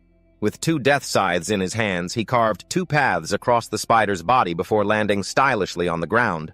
The spider, in pain, furiously thrashed its legs about. Facing its attacks, he just stood there, stoic and emotionless. He raised his scythe to block his expression cold as he uttered 2 words, "Bring it." Hearing that the queen spider went wild, charging madly to attack him. According to the plan, I'll fight on the front line since I'm the only one who can take down this boss. Flashback to Jeffy assigning tasks. While I draw its attention, you guys will chip away at the boss's health. After hearing the plan, everyone couldn't help but break into a cold sweat. Their hands were trembling so much they couldn't hold their weapons steady. I've always avoided dangerous bridges, because my life comes first, so No. We will follow your orders. They were terrified, wondering if this day next year would be the anniversary of their deaths.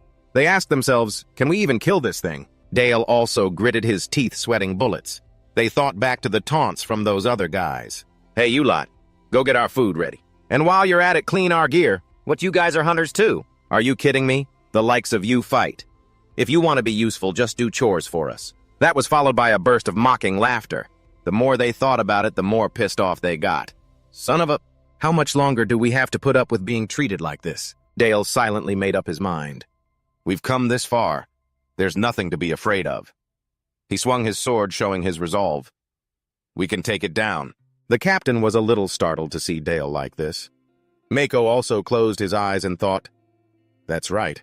We've never tried to face monsters like this before. At most, we've only ever dealt with a few small fry, but ever since that guy joined the team, something's changed. Mako also raised his blade, thinking to himself, up until now, Jeffy has predicted everything that's happened to us with perfect accuracy. Let's trust him one more time. After analyzing the situation for a moment, he yelled, we can do this! Let's go! Hearing that the team leader just face-palmed in exasperation. Damn it, these bastards won't listen to me! If you guys are going to be like that, then I have no other choice but to pitch in. With that, he also charged forward to fight the monster alongside his teammates. As they observed the creature, they noticed its armor was cracked from the earlier explosion. According to the plan we laid out, we'll be able to deal damage if we get past its exterior. Only its outer shell is tough. The 3 of them raised their weapons and charged. Well then, let's give it a try. A spear plunged deep into its shell. Another man also lifted a heavy hammer and gave it a few loving whacks. Everyone aim for this spot. The nerve cluster is located between its 2 legs. We'll cut it there with a blade coated in anesthetic. Dale, who was in charge, gave it a few cuts with his sword, and after that he became more excited. All right, I've got a good feeling about this. While he was happily fighting away, Dale carelessly fell into the Spider Queen's grasp. His face turned pale. Crap. I can't dodge this. It looked like we were about to say goodbye to him right there. Just then, Jeffy attacked, drawing its attention. It furiously swung its pincer at him, inadvertently releasing Dale. With a cold expression, he asked it, what are you looking at, you insect? Hearing him say that, it seemed to understand. Its pincers clicked as it opened all 4 of its eyes to stare at him. Then he swung his scythe and attacked it. His face hardened, looking no different from the Grim Reaper's. Jeffy continuously unleashed a flurry of blows toward its front. It couldn't even react. Dale, watching the battle from afar, couldn't help but exclaim in awe, his skills are insane. He's blocking every single one of the Spider Queen's attacks. He's so fast I can't even keep up. He recalled their earlier conversation. We're so weak we can't do anything right, and you want us to be the main attackers? You'd be better off handling it yourself. Jeffy had just calmly replied, you guys aren't strong enough. Because I'm the one who burned all the eggs, the Spider Queen will only focus on me. It won't pay any attention to you all. The important thing is, moreover, the armored Spider Queen has a specific trait. The more Dale thought about it, the more he realized Jeffy was right. I knew it. It's exactly as he said. The battle has already been going on for 5 minutes. The Spider Queen will definitely stay in one spot. It jumped down because spiders usually stay in their nests to lay eggs, so they have a habit of limiting the movement of their hind legs. For that reason, the spot between its legs is usually safe. Also, aside from its stomping and web-spitting attacks, most of its attacks will focus on the target directly in front of it. I figured out this attack pattern of theirs after fighting many large spiders in dungeons. Thinking of this, his grip on his sword tightened. Not to mention, Jeffy will be drawing all of the Spider Queen's attacks. If we can eliminate its ability to move with the paralysis drug, then taking it down is just a matter of time. After thinking it through, Dale gripped his sword and charged forward to attack with that information. The three of them charged together, attacking the spider's weak points with a single resolve. We can do this! One attacked the flesh inside it, while another attacked its hind legs. Caught by the surprise attack, the enraged Spider Queen immediately used its front legs to swat the three of them away. It roared, its maw gaping wide as if wanting to poison them to death.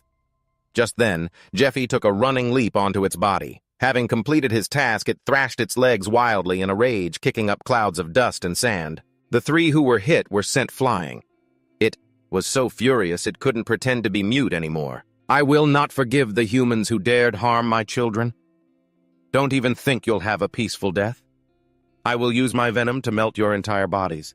Before it could finish its threat, a hand swung out and gave its head a loving touch. He had a firm grip on its venom gland, thinking to himself, the venom gland in its neck. After confirming it was the venom gland, he gripped it tightly. It was a bit easier than expected. Then, quick as a flash, he ripped out its poison sac and took out a piece of cloth. He tied the poison sac shut temporarily, preventing it from running rampant for the next few minutes. Looking at his handiwork, he felt a little smug. This way it won't be able to use its poison.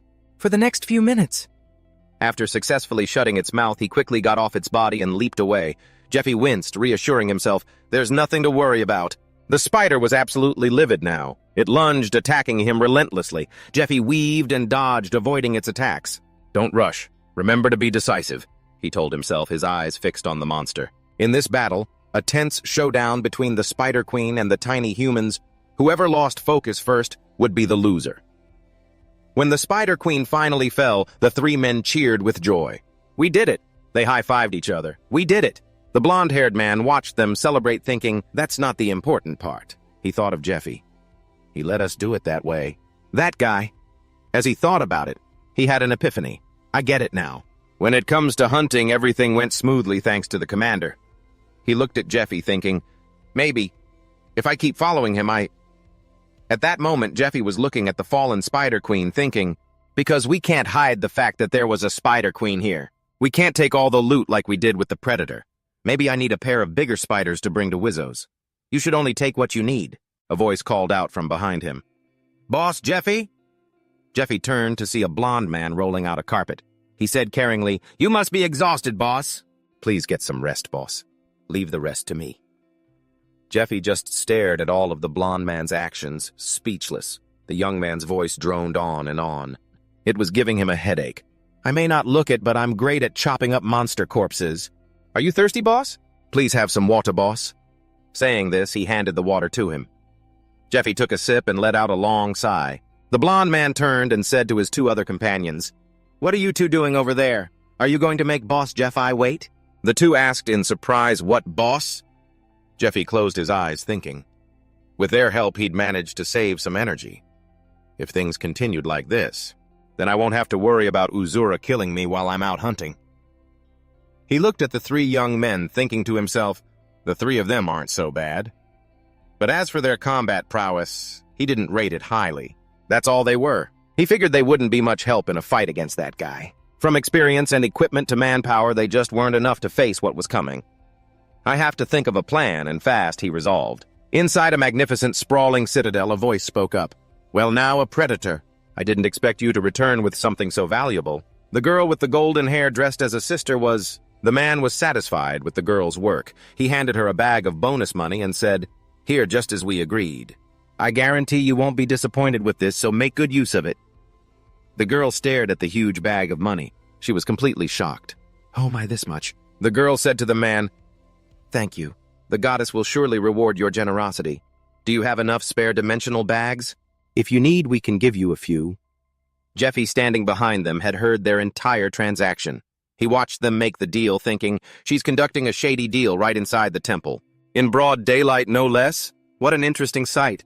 I suppose no one in the world is naive enough to believe that all temples are sacred places untouched by corruption. It was an obvious truth that, as the money donated by followers piled up in the temples, entire cities were built around them. This was all thanks to the temple knights and their combat slaves, who always ensured that monsters couldn't get near the city. Standing with his arms crossed, he thought, perhaps safety truly is a luxury, at least for now. People can still buy their safety with money. Later on, even selling your body might not guarantee it. Jeffy and Yizos were walking through the city. She said to him, That was lucky. Both the Predator buyer and the hard steel buyer showed up at the right time. We got a great price, too. She winked at him. But I didn't expect you to get the hard steel. And so quickly. You're more impressive than I thought. He paid no attention to her words. He only cared about the money they had made. He asked her, so how much did we make? She thought, he's so handsome but so cold. She looked at the ledger and told him, we've reached 48% of our goal. 20% of the sales went to paying off our debt to the temple. Also, as she spoke, she handed him a set of clothes. She said, I've requested to have the research lab cleaned. These are the work clothes and the access card you'll need. She looked at the rental list for a silver alchemist set and said, because real alchemist sets are usually quite large and have a lot of important equipment, I couldn't find a way to borrow one. Everyone in the research lab leaves at 7 o'clock, so you can use the place freely after that. Just remember to clean up properly when you're done. Jeffy thought, that works. In any case, this is safer than stealing. Since they always need someone to clean the research lab, they might just call for me tonight. He said to her, there's no other way then. She smiled and linked her arm with his. Don't worry, you'll get paid for the work too. Suddenly a voice called out, so you were here, sister. Jeffy turned to look completely surprised by the person who had just appeared. A red-haired young man in a cloak approached them. He said to the girl, I was looking for you, sister. There are a few things I need to report. If it's all right, could you spare a moment to speak with me? He was speaking to the girl, but his eyes were fixed on Jeffy, and Jeffy was completely stunned. He never expected to run into him here and now. That's right, Jeffy knew him. He was a member of the heretical appraisal team, one of only 12 rank 1 appraisers and an extremely capable member at that. He's even officially recognized by the temple itself, he thought. And to me right now, he's... The girl smiled back at Net. Oh, what's up? Don't tell me you're about to ask me out on a date. So, are you here to borrow money? Oh dear, I have something I need to take care of right now, she thought. Even though he's talking to me, his real target is the guy behind me. Net is Sahaku's superior, and Sahaku was the one who got beaten to a pulp by the guy behind me. I knew they'd try to pull something the moment they had a chance, but this is just too bold. I can't believe they'd dare to start trouble right in front of a sanctuary apostle. Thinking this, she said to Net, let's talk some other time, okay? Next time I'll even lower the interest rate on your loan. After all, you have a great reputation here, Net. Net said to her, what if I have something urgent I need to ask? I'll even treat you to some tea. He turned to Jeffy. Why don't you come along too? What do you say, Jeffy? Net continued. Come to think of it, you're pretty close with our Sahaku, aren't you? Jeffy looked at him and said, sorry, my memory isn't that great. I can't seem to recall useless people. Their eyes met, sparking with hostility as both of them began to radiate power. Their auras gleaming brightly clashed. Net's was red, Jeffy's was blue. The magical power radiating from them was so strong it sent birds scattering in a panic. The girl broke out in a cold sweat trying to withstand it. She thought, what? No way. This immense magical power. I never expected such a powerful reaction. This guy, he's not just some ordinary combat slave. He must be on par with the sanctuary.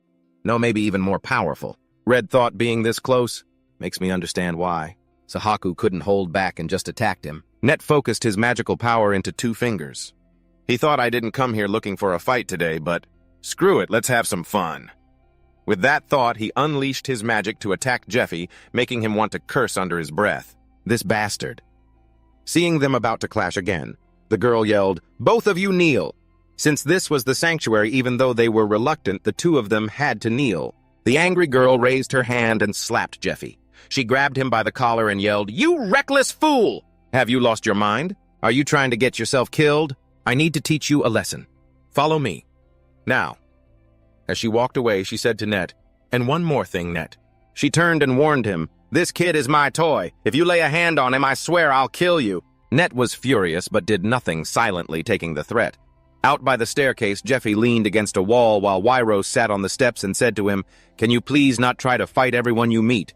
That bastard is seriously dangerous." She paused for a moment, then said with a nervous laugh, "Look, I'm still trembling." She continued trying to make him understand. He's a rank 1 appraiser, so of course he's incredibly strong. On top of that, nobody knows his fighting style because everyone who has ever seen him fight is already dead. She stood up and yelled in Jeffy's face, "You are so exhausting. Do you have any idea how much trouble you cause by recklessly jumping into dangerous situations like that? It makes things incredibly difficult for me, you know. If you cause any more trouble, you're dead to me." Outwardly, she was scolding Jeffy, but inwardly she was thinking, "You're my golden goose, so you'd better take damn good care of yourself." After scolding him, she sighed and reached out to touch a wound on his face. "And remember to be careful," she said. "I can't protect you outside of the sanctuary, you know." Jeffy pushed her hand away. "I was just saying hello. If he had been serious about fighting, not even you could have stopped him." He thought him showing his face like this means their preparations are almost complete. "I need to hurry up too." He hurried away. Seeing him leave, she asked, "Where are you going?" "The research lab," Jeffy replied. He paused. "Also, there's a favor I need to ask you." The girl clenched her fists, thinking, "What now?" Meanwhile, as Net walked, he thought, "So this is the power of the slave seal. How infuriating." He recalled the time the Patriarch wanted him to be branded with the slave seal. He had gone to him and demanded, "Patriarch, what is the meaning of this? Are you telling me to become a slave to the Sanctuary of Light? You want me to be branded with that filthy slave seal?" In his anger, he did not notice the old man's expression and continued, "You know how much I despise them. So why would you still—" The old man angrily cut him off. "Net," he said, "2 of our people who infiltrated the sanctuary disguised as clerics have just been exposed and executed." Hearing the Patriarch's words, Net was stunned.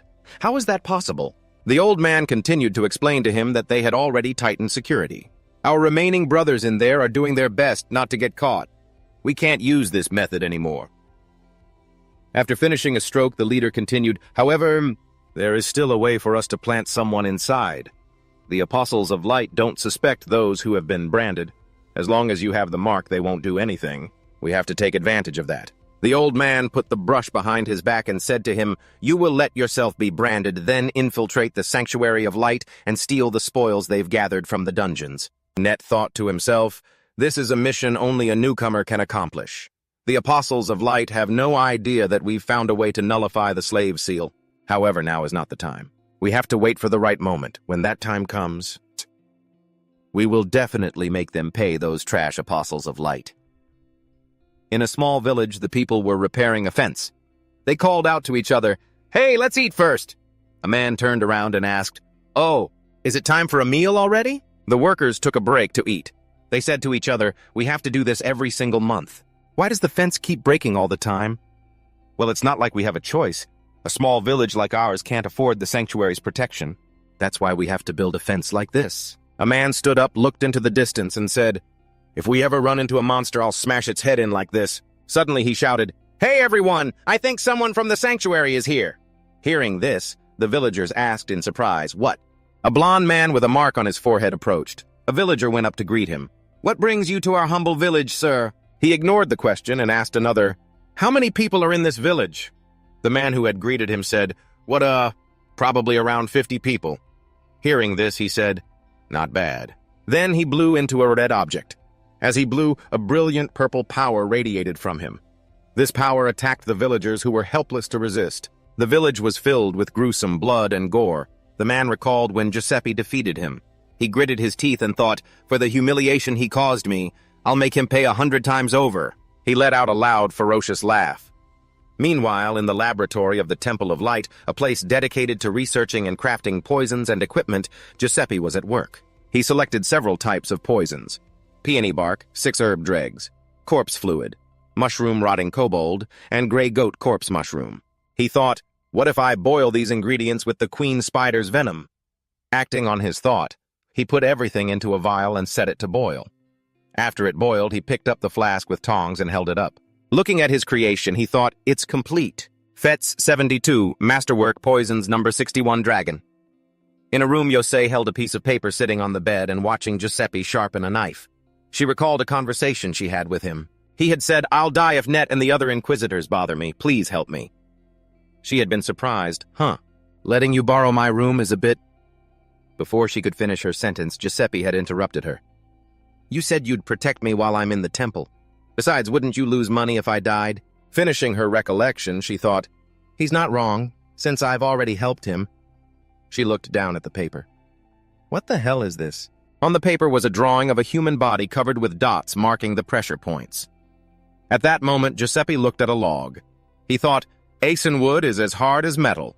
He struck the log with his palm. Under such a powerful blow, the log shattered into many small slivers. Yos thought to herself, incredible. She leaned down and asked him, how did you split it so easily? Giuseppe was heating them over a flame. He answered her, they're needles.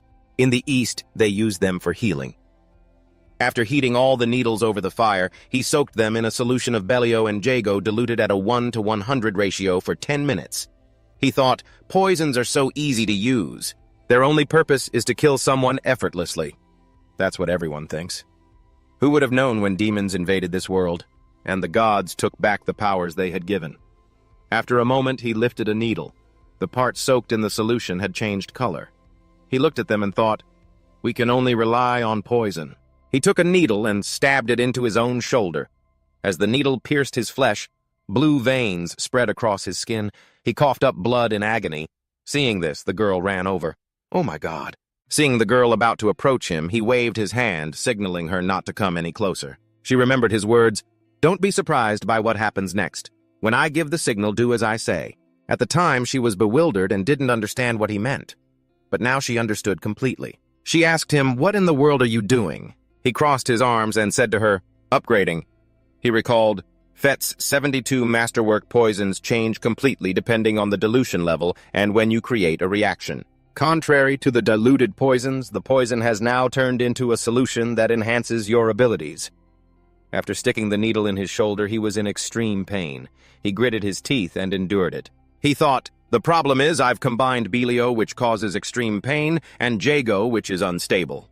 Giuseppe gritted his teeth, thinking, I'm going to experience excruciating pain and my ability to control it will diminish. But I don't have the ingredients or the formula to create something more stable. He sat cross-legged and began to circulate his internal energy. Internal energy circulation is a technique for channeling energy. Developed in the East, it's used to hone magical power. It's a technique to stabilize magic through the mana circuits. He could control the flow of mana to heal internal injuries, and repeated use would increase his mana limit.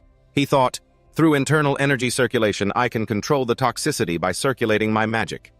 If I succeed, I can raise my stats to a higher level. But if I fail, my physical body will disintegrate.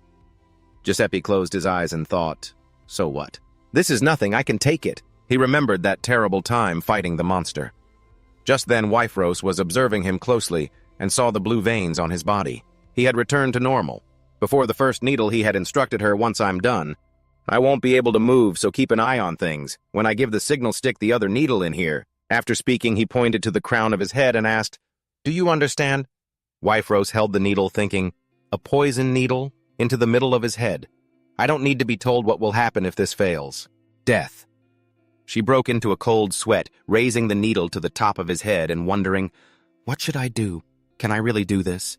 A few hours later, in the northern forest near the Temple of Light, a red beam of light shot upwards. The beam formed a circle with a plus sign in the middle. A flock of birds was chasing and attacking people. People armed with swords and axes scattered chaotically. As they ran, everyone shouted, they're catching up to us. Run, run. While running, they cursed the scout dogs, saying, they said it was the only nest, but there are dozens of birds gathered here. Has anyone called for help yet? A man in a red hat said, I've already fired the flare. The rescue team will be here soon. He yelled, just keep running to the temple. Before Kiok could finish his sentence, a bird snatched him away. Blood splattered. The giant birds were now devouring people. A man in black ran with all his might towards the temple, thinking, just 5 more kilometers to the temple. Just 20 more minutes. Even though it was midday, the only sounds were the footsteps of the remaining survivors fleeing, mixed with the cries of the giant birds. After running for a while, the man in black was clearly exhausted. panting heavily with sweat pouring down his face. He looked up to see a flock of birds surrounding him. He thought, I'll be nothing but bones in 20 minutes. A bird opened its beak and lunged toward him. Terrified, he backed away relentlessly. With no other choice, he raised his wooden shield to block the bird's attack. He fell to the ground watching the bird attack him. He let out a scream that echoed through the night. Suddenly, a blast of white energy shot toward him. It turned out the power came from Jeffy. He punched the ground and it cracked into pieces. Jeffy looked up at the flock of birds advancing on him. He stood up, gathering his power to face them. One of them moved forward to peck at him, but he quickly dodged to the side, avoiding the attack. He then jumped up and grabbed the bird by the head. It screeched as he used his strength to jerk its head upwards, pulling so hard that its neck bone snapped. A piece of white bone emerged along with blood. Seeing this, the rest of the flock didn't dare to advance, only letting out loud cries. He thought, 12 monsters outside the dungeon. Total bird neck bones are 12. Perfect. He looked at the remaining birds, then used his power to shoot beams at them, annihilating every last one. The man in black witnessed Jeffy fighting the flock. He was stunned by Jeffy's power. He had destroyed 12 birds all by himself. Seeing the symbol on Jeffy's arm, he thought, reinforcements from the temple, have they arrived? He thought fearfully, but he's all alone right now. A voice cut through his thoughts. Where's the nest? It took him a moment to react. He replied, yes. He pointed the way for him. If you continue down this path. Before he could finish, Jeffy had already rushed forward, leaving a streak of white light in his wake. The man in black thought, freaking awesome. He was now left standing alone amidst a pile of corpses. He thought, I felt an irresistible killing intent from him, just like when I get a mission from a superior officer. That's why I immediately told him the way to the dungeon entrance. After I came to my senses, I regretted not asking him something important, but that was long after he had disappeared. 4 out of 7 of my team members died in that dungeon, and 3 managed to escape. Only I survived. He propped himself up on the ground, thinking, that place is too dangerous, I should have stopped him. He clutched his head. I have to wait for reinforcements, I should have stopped him from going there alone. What should I do now?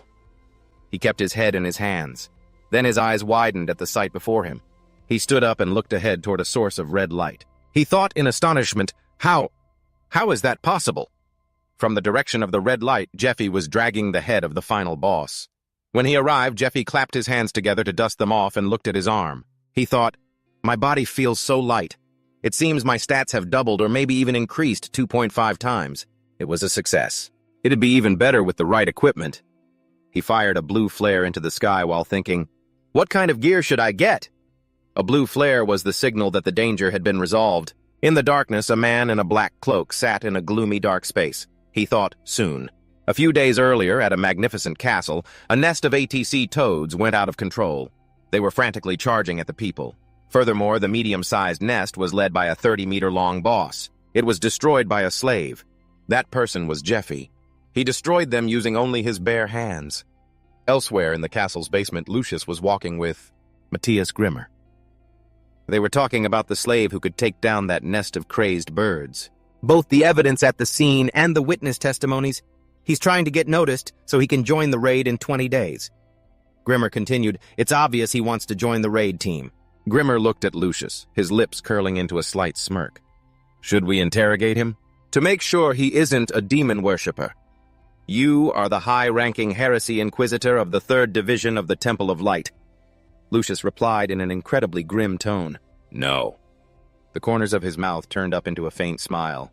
Let him be. Lucius is the commander of the Knights of the Lucius Jonetti Temple 3rd Division of the Temple of Light. Hearing this, Grimmer immediately turned to Lucius, curious and a little alarmed. But if we don't filter out the demon worshippers before the raid...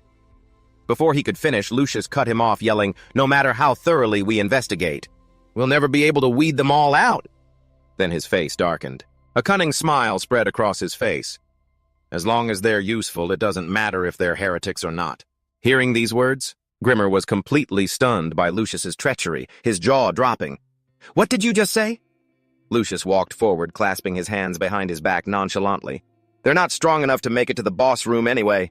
That's why they've been reduced to petty thieves. As Grimmer heard these words, he looked at Lucius with utter contempt. Lucius continued, therefore, we'll use them to get to the boss room, then eliminate them along with the boss. Grimmer closed his eyes and turned away, trying to suppress his disgust. Sir Lucius, you are the commander of the vanguard, are you not? As someone who has known you for 25 years, do you remember I opposed that plan from the start? Hearing this, Lucius burst out laughing, his mouth wide open. Ha ha! Lucius's voice was calm. And that's why I'm showing you this, my friend. Because you worry too much. The two of them went down to the end of the basement where a room emanated an intense chill. Lucius stepped forward and boldly threw the door open. Looking inside, Matthias Grimmer's jaw dropped, looking like it was about to hit the floor. His face was drenched in sweat, completely shocked and horrified. This is inside the room, were meticulously carved statues of angels bound by chains that sealed them. In the statues' hands were a spear and a shield radiating an immense aura. Lucius turned to face Grimmer, who was standing frozen staring at those things. Lucius looked at Grimmer and gave a triumphant smile. The grand spear of light and the shield of Michael. I spent 1/3 of my fortune to acquire them. Hearing this, Grimmer was completely shocked and panicked, thinking to himself, those are the legendary items I've only read about in books. A complex mix of emotions played across his face, panic, surprise, and awe. Lucius clapped Grimmer lightly on the shoulder and whispered, the dungeon we've spent 15 years trying to conquer. Its time is up. There's no need to worry anymore. Lucius's face was filled with confidence, his voice smug. I am now invincible. Elsewhere, in a remote village, vibrant and warm sunlight illuminated the area. Inside a certain house, 3 young men were walking confidently down a hallway. It was Goth Dale and Mako, drenched in sweat from a tiring workout. Mako cursed in annoyance. Damn, I haven't even properly warmed up yet. Why are there so many people at the training grounds? And one was chugging a bottle of milk. Another was fixing his hair. Dale, drinking his milk, spoke with a gentle smile and a calm voice. It's probably because of the raid. I heard there are only 2 or 3 spots left, so everyone's fired up. They're all showing off to get in. Mako, slightly annoyed, ran a hand through his hair. Suddenly, someone was ahead of them. It was Sister Wyrose. She said in surprise, "Oh my." Seeing the sister walk by, the 3 of them bowed respectfully at a 90-degree angle and shouted in unison, "Good day, sister." She walked past them confidently, a playful smile on her face, but there was a hint of mockery in it. She said to them, "Hello, and pay back your interest on time, you trash." As the sister walked away, Mako watched her surprised. What was that about? Why was that witch coming out of our room? Inside the room, Jeffy was sitting on his bed, gently rubbing a ring on his finger. He saw the 3 of them come in. He spoke softly, "There you guys are." The 3 of them saw Jeffy with the ring on his finger, coupled with the fact that Wyrose had just left this very room. They all exclaimed in unison, "Huh! A ring?" They immediately thought, he's been with her this whole time and that ring on his finger? Could it be? Goth trembled slightly. He pointed at the ring on Jeffy's hand, his voice shaking. "Dude, what's with that ring?" Jeffy, completely calm, held his hand up in front of them, revealing the shimmering ring. "This?" he asked nonchalantly. Jeffy lowered his head slightly, a very suspicious smile on his face. "I got it from someone." The ring on his hand was the Ring of Purification. It aids the wearer's mana circulation and strengthens their magic shield. He could use the curse removal skill once a day. He smiled, extremely pleased and delighted, looking down at the ring and thinking, Wyrose really hooked me up with some good stuff. Now Jeffy glanced to the side, recalling what Wyrose had said earlier. She had sincerely placed a hand on her chest and said assertively, "After reinforcing your equipment, this gift is pretty top-notch, you know. I can enhance similar equipment. Just tell me what you want and I'll get it for you." Finishing his thought, Jeffy smiled, extremely satisfied. He thought to himself, "She prepared it for me in advance, before I even asked. How considerate." Then his lips curled into a smirk.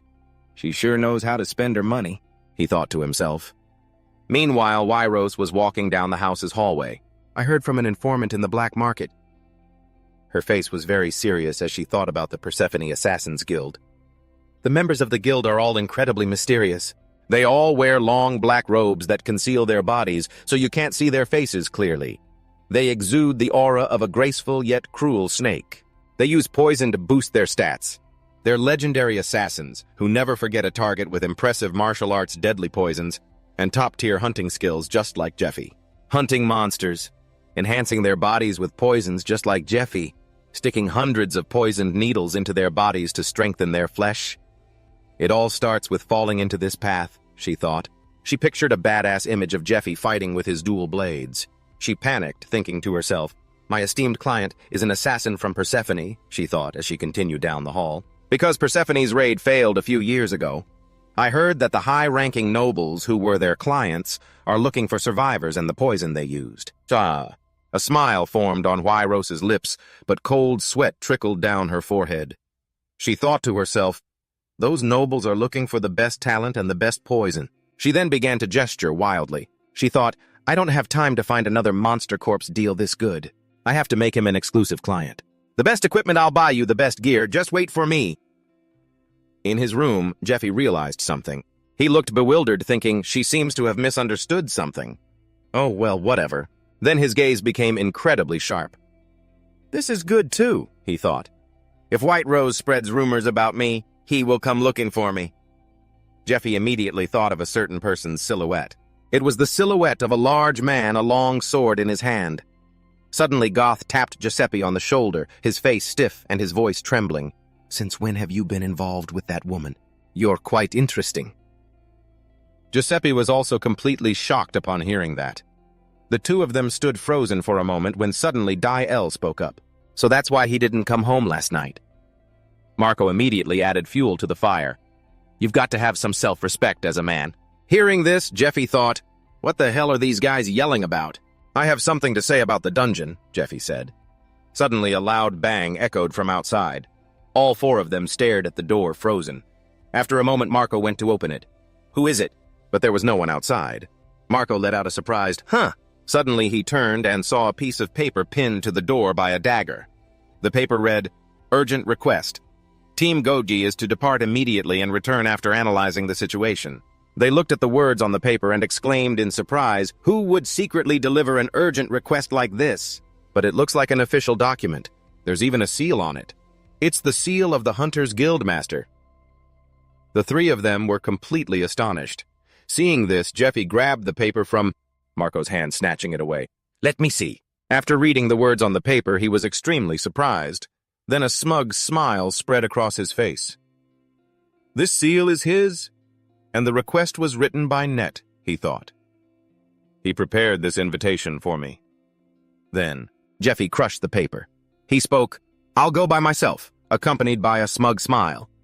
The next day, in a certain forest, Jeffy was running at a breakneck speed. There were 20 days before the temple expedition. He ran like the wind, yet his breathing remained perfectly calm, his face an icy mask. The dungeon they were to conquer was a root dungeon, the tomb of the hideous princess, one of the world's 8 enigmas from the fall of the ancient Media Empire. It was an incredibly gloomy dungeon, where only skeletal monsters steadily emerged from its entrance. Due to its difficulty, it has been conquered 15 times already, but no one has ever reached the boss room, so the standards for the expedition are very high.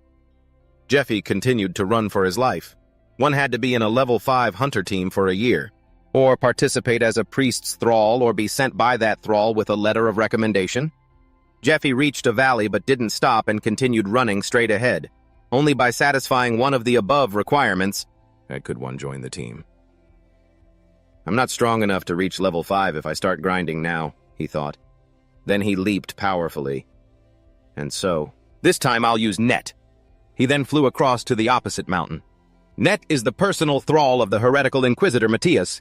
If I trick him and take his letter of recommendation, I'll be able to join the expedition team, Jeffy thought. Net, the one who receives missions that cannot fail. Is attacking me someone with martial arts similar to his? Jeffy's expression turned serious. He's testing me, he thought. Does he think I'm an ally sent by his master? Or just some broom-headed criminal who stole the sect's secret martial arts if he wants to take me? Jeffy landed hard, cracking a piece of the ground beneath his feet. He stood up, his body obscured by the surrounding dust and smoke, but his energy radiated clearly. I wonder how strong I am, he thought. Jeffy's face grew stern as he stared straight ahead. Opposite him was a figure also hidden by the dust. That person spoke up. You've come. His voice was smug. Hearing it, Jeffy's eyes widened. This voice, he thought. You came alone, Sahaku spoke. Seeing this, Jeffy was surprised, thinking, Sahaku, why is he here? He thought, his eyes narrowing coldly as he stared at him. Hey, go home and cry to your mommy. I don't want to play with you. Hearing this, Sahaku laughed gleefully and said, You've been running around in my head for the past 10 days. Then Sahaku looked at Jeffy. It's because of the sharp pain from the gash you gave me. He spoke angrily, continuing, I haven't been able to sleep a wink. Hearing what Sahaku said, Jeffy, with a thoughtful expression, said nothing, just watching to see what he would do. Then Sahaku, holding a sword in one hand and spinning a chakram in the other, laughed. Check out my new move. Prepare to die. Suddenly, Giuseppe's eyes appeared right in front of Sahaku, causing him to stare wide-eyed in astonishment, unable to utter a word. At that moment, Giuseppe shot past him in a flash. Thwack! A choking sound was heard from him. Now Sahaku had been struck by Jeffy. He fell with a thud face down on the ground. Jeffy said loudly, You idiot! Right now, Jeffy was thinking, Net is a perfectionist villain. He thought further, that idiot Sahaku couldn't even scout me properly. Jeffy's fist clenched tightly. Jeffy thought to himself, he must be planning something else. While Sahaku lay face down on the ground, Jeffy raised his voice and shouted, Stop watching and come out already. Are you scared? At that moment, amidst the dusty mountains, something appeared within the thick swirling haze. A loud, gloating laugh echoed out. Suddenly, some guy sitting behind Jeffy started laughing hysterically, making him pause and think as he looked at a purple octopus-like mass. It had many tentacles and seemed to be laughing gloatingly, one of its hands holding something. A curse rang out, You idiot! Turns out it was Hasaku who had recovered and stood up with a furious look on his face, saying, You're really starting to piss me off. The mass of purple tentacles began to squirm immediately, transforming into something else. It instantly transformed into something long and towering with multiple eyes and mouths filled with serrated teeth. Jeffy's eyes widened in surprise as he thought to himself. Hasaku, enraged, roared, I'm going to kill you slowly and painfully. I'll rip you to shreds. He was now riding on top of the monster. He screamed the order, Devour him, Shoggoth! This took Jeffy by surprise, leaving him frozen in place.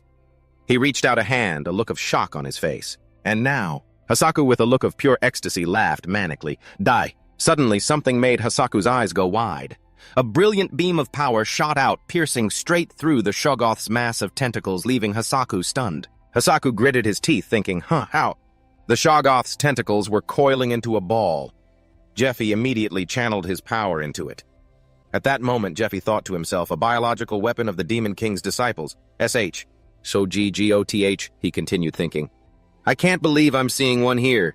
The legend says that Shoggoths sleep dormant in the form of an egg and awaken when they hear the sound of an instrument containing the power of Hypnos. There's a letter that mentions the Ocarina of Hypnos.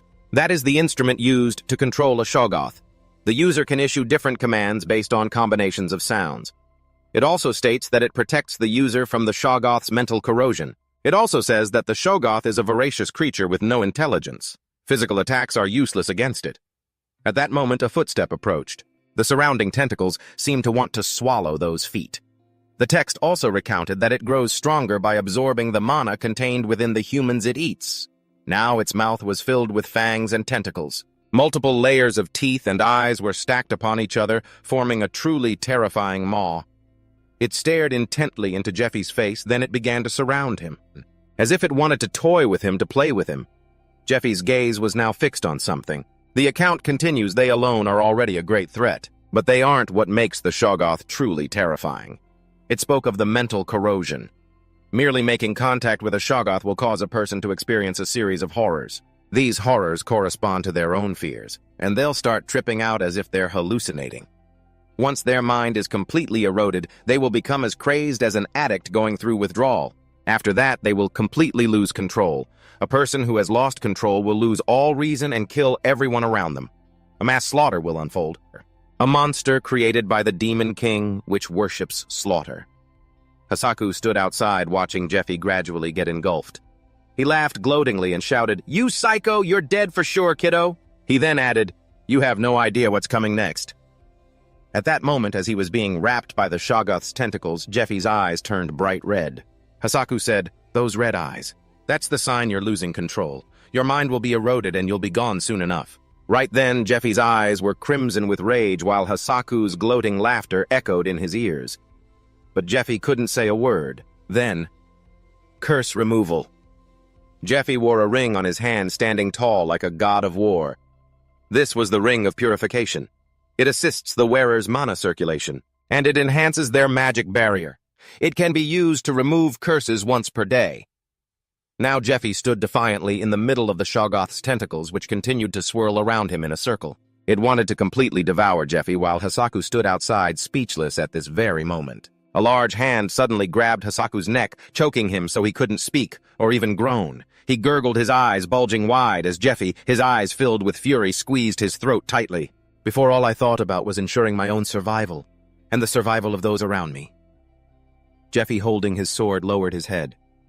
I thought that was the obvious thing to do in this cruel world. But one day a different thought suddenly crossed my mind. He looked up at the sky filled with birds spreading their wings. Jeffy wondered what would happen if I had more comrades fighting alongside me. He continued to ask, what would happen if the rest of humanity began to unite? His voice suddenly faltered. Then the image of a certain man appeared, next an image of a girl. Jeffy said, the person I love, standing before a grave with a crown placed in front of it. Jeffy wondered, would live longer. Hearing Jeffy say this, Hasaku broke out in a cold sweat, his eyes wide with fear. He thought to himself, what the hell is this guy rambling about? Then Jeffy, with a determined expression, said, and so this time, I saved those I could save, Jeffy continued, and I gave those who desired power a chance. But it seemed something displeased him. However, you don't belong in either of those groups. Jeffy's hand tightened its grip on Hasaku's neck as he raised his voice. How many people have you fed to that monster? Probably around 100, give or take. At that moment, Jeffy's eyes shot wide open, looking terrifying. How many people died for your twisted mental gratification, for your pride and arrogance? Then Jeffy's voice rose to a furious roar. Damn that piece of trash! Then Jeffy, seething, reached his massive hand towards Hasaku and said, you don't deserve to live. Immediately, Jeffy threw a powerful punch. Right after that, Jeffy landed an incredibly painful blow on Hasaku, causing him to violently spit up blood. At that moment, Hasaku vomited a pool of blood as a result of Jeffy's punch. Immediately, Jeffy continued, landing another agonizing punch on Hasaku's face, as if it was about to be crushed into a mess of jumbled teeth and lips. Then, with a look of pure determination, he thrust his hand out for a few more strikes. Thunder now echoed across the entire sky as Jeffy thought to himself, this skill starts with a single blow and with the final slap. Impunt. It attacks the very blood and bone the opponent coughs up. It stems the flow of blood and summons lightning. This is the technique known as Dragon's Cry, the fear of the Eastern people. At that moment, a hand appeared, forming a circle of power. This was now the secret martial art of the Dragon King Jeffy, combined with the appearance of the lightning finger. They began to combine, creating a sound that shook the heavens and the earth. Sophos was charred black, his mouth hanging wide open. Jeffy narrowed his eyes and looked at him, thinking, he died before he could even gasp. His entire body was electrified. It must have been excruciating. He didn't waver in the slightest, seeing Sophos die before him in the most painful way possible. He sneered to himself, a fitting end for scum like you. Then he vaguely lifted a strangely shaped object.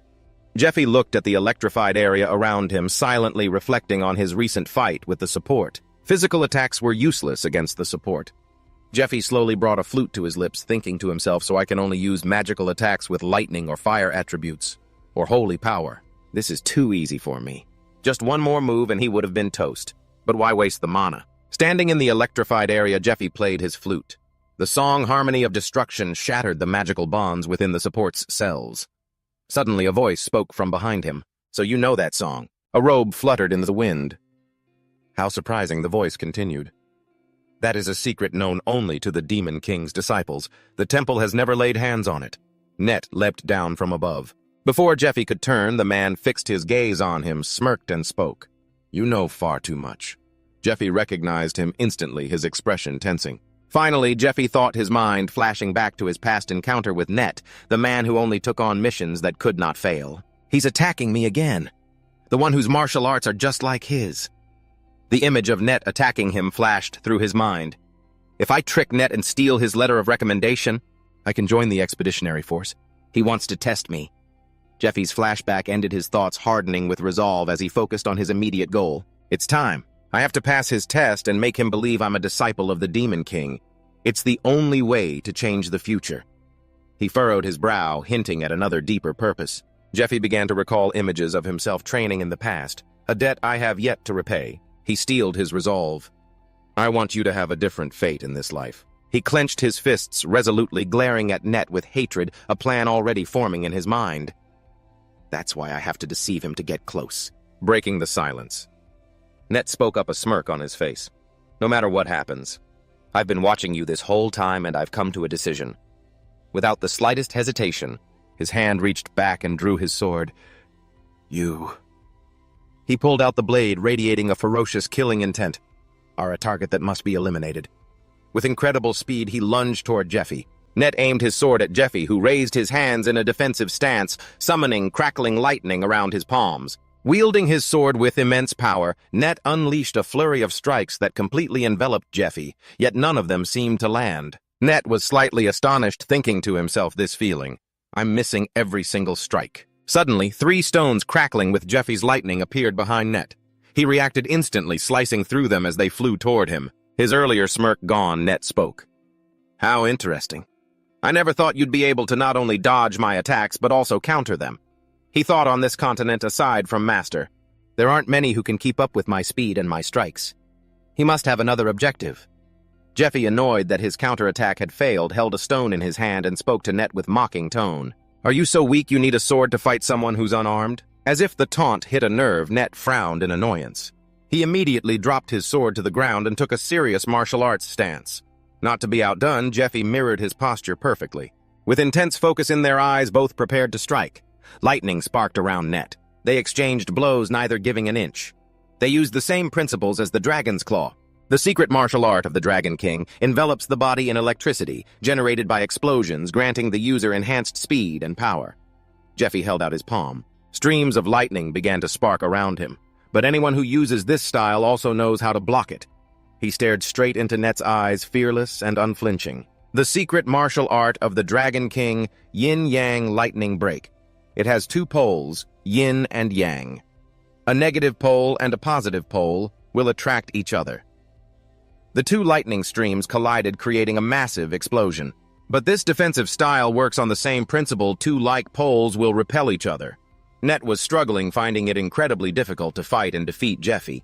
He links his attacks to the positive pole and maintains that connection point to dodge all my strikes, Net thought furiously after a prolonged exchange. This should have been over already, but in that instant, after being attacked by consecutive strikes faster than the speed of light, there are 2 possibilities. Case 1, if the body is not enveloped in sufficient energy, the attack is not deflected and hits its target. Case 2, when the electric shield is stronger than or equal to the opposing current, the attack is deflected. However, if the electric shield is weaker than the opposing current, the shield is neutralized and the attack lands. The point of attack, the timing, and the amount of energy. One must train relentlessly to adjust all these variables reflexively in a split second to use this technique effectively in battle. This isn't something that can be imitated with cheap tricks like simple mimicry. Net was absolutely furious, unsure of what to do. That's the real deal. Jeffy's entire body began to glow, radiating the blue light of his lightning current. Net gritted his teeth, thinking, and that makes this even more infuriating. Only my master and I were taught the secret martial arts of the Dragon King. Unable to contain himself any longer, Net yelled, "Who the hell are you?" Long ago, there was the 9th-level disciple of the Demon King, the Eastern Lord Jinryong, the Solitary Dragon. He was a man from the East who journeyed from the Eastern continent across the demon lands of the Saraha Desert to the continent of Aslan. An obedient army followed him. He was the one who revived the structure of the Demon King's cult with his mysterious techniques and martial arts. The Dragon King art had 2 true successors, separate from the hundreds of other disciples. While the others only knew the surface of the art, these 2 inherited the core of the Dragon King art from the Eastern Lord. Of the 2 heirs, one was Jinryong's biological son, Jingong the Mad Dragon, in other words, his flesh and blood. The other was a child he adopted on the continent of Aslan. The 2 of them trained day and night, constantly sparring and competing against one another. Both were required to master the art through live combat. Therefore, only 2 were needed, as the core of the martial art had to be kept secret. The arid desert was hazy with dust and smoke. First of all, you are definitely not one of those 2 core disciples. Net's frown deepened as he lowered his voice. And that's not all. You destroyed the sect's priceless treasure. That thing was nurtured with the flesh and blood of 100 people created specifically for this expedition. I don't believe you're a disciple of the Demon King. Jeffy just stood there defiantly still. Hearing his accusatory words, Jeffy simply raised 2 fingers with a mocking smile. It's so simple, yet you can't even figure it out. There are only 2 disciples who learn the secret arts, but... He paused for a beat, then continued. What happens if one of them dies? He hadn't seen that coming. If one of them dies, the other can't practice combat on their own. The master is too busy to spend time training the survivor, and it takes a very long time to train a new disciple. The more he thought about it, the more unbelievable it seemed. His eyes went wide as saucers. If that's true, then no, it can't be. Jeffy smirked. I'm the secret disciple trained to be ready in case one of you two kicks the bucket. A shadow disciple. It's a long-standing tradition among Eastern martial artists. A shadow disciple is trained in secret as a contingency in case something happens to the official successor, a person whose existence even the sect's inner circle is forbidden to know. They are the hidden trump card that ensures the sect's survival in an emergency. But they are killed if the official successor matures safely and takes their place as the sect leader. This is done to eliminate any future threat since the shadow disciple is trained identically to the official successors, and letting them live could cause complications. Jeffy raised an eyebrow, thinking to himself, spot on. It's not like I just made all that up. However, the real shadow disciple can't make it to the tower to join the raid, because that person will be all tied up by Antari and her companions. Ante, I bet you're doing things quite unbecoming of a princess right about now, aren't you? Jeffy's lips curled into a smirk. He had already planned to take advantage of this situation. After listening for a moment, Net couldn't help but frown. He challenged him, if what you're saying is true, then shouldn't your existence have been kept an absolute secret? Why would the master send you here? Net immediately continued, I contacted the master to confirm, and he said he never sent a disciple like you here. Net watched Jeffy intently. That's a lie. But if he's an imposter, he's bound to make up some pathetic excuse. Net's gaze was filled with suspicion. It was extremely difficult for the Demon King's disciples inside the temple to contact the outside world. It was normal to have to make your own judgment calls based on the situation. I'll kill him the second his story shows a crack. Power was already gathering in Net's hand, crackling with lightning. The orders I received were to conceal my identity from the other disciples of the Demon King and to join the raid on my own merits. I am to take over your mission. Yet should anything unfortunate happen to you, Jeffy said with a serious expression. Net couldn't hide his anger. He gritted his teeth and asked, You know what my mission is? Jeffy just smiled nonchalantly. Of course I do. You're supposed to escape with the dragon's heart. It's a magic stone that forms inside the heart of a dragon, and it's considered the ultimate artifact. It's said to grant its wielder power on par with a dragon. Legend says that 1,000 years ago, the hideous Princess Eurydica was the first in history to find this item, and she took it with her to her grave. The Temple Knights would never be able to keep up with the lightning speed of a Demon King's disciple the moment you touch the dragon's heart. No one would be able to stop your escape. Jeffy pointed at Net and continued, However, anything you can do, I can do just as well. Hearing this, Net flinched. Jeffy smirked mockingly. The master was anxious about leaving you to handle the mission alone. Net's eyes widened in speechless fury.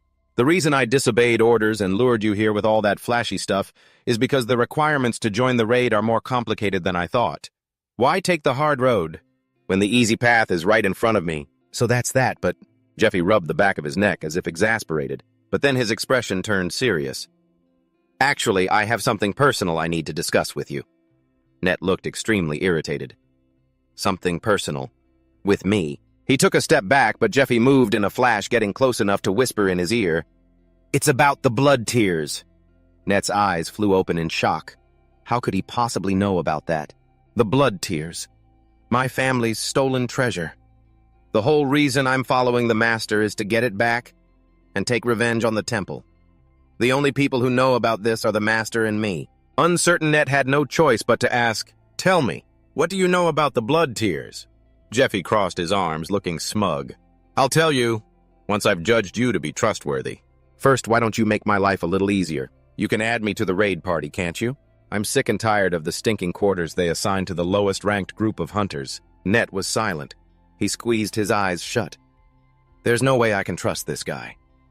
You, follow me. There's somewhere you need to go with me. With that, Net turned and walked away. The scene shifts to an abandoned mansion near the temple. Net walks in and calls out, Everyone, brothers, I've brought the last member.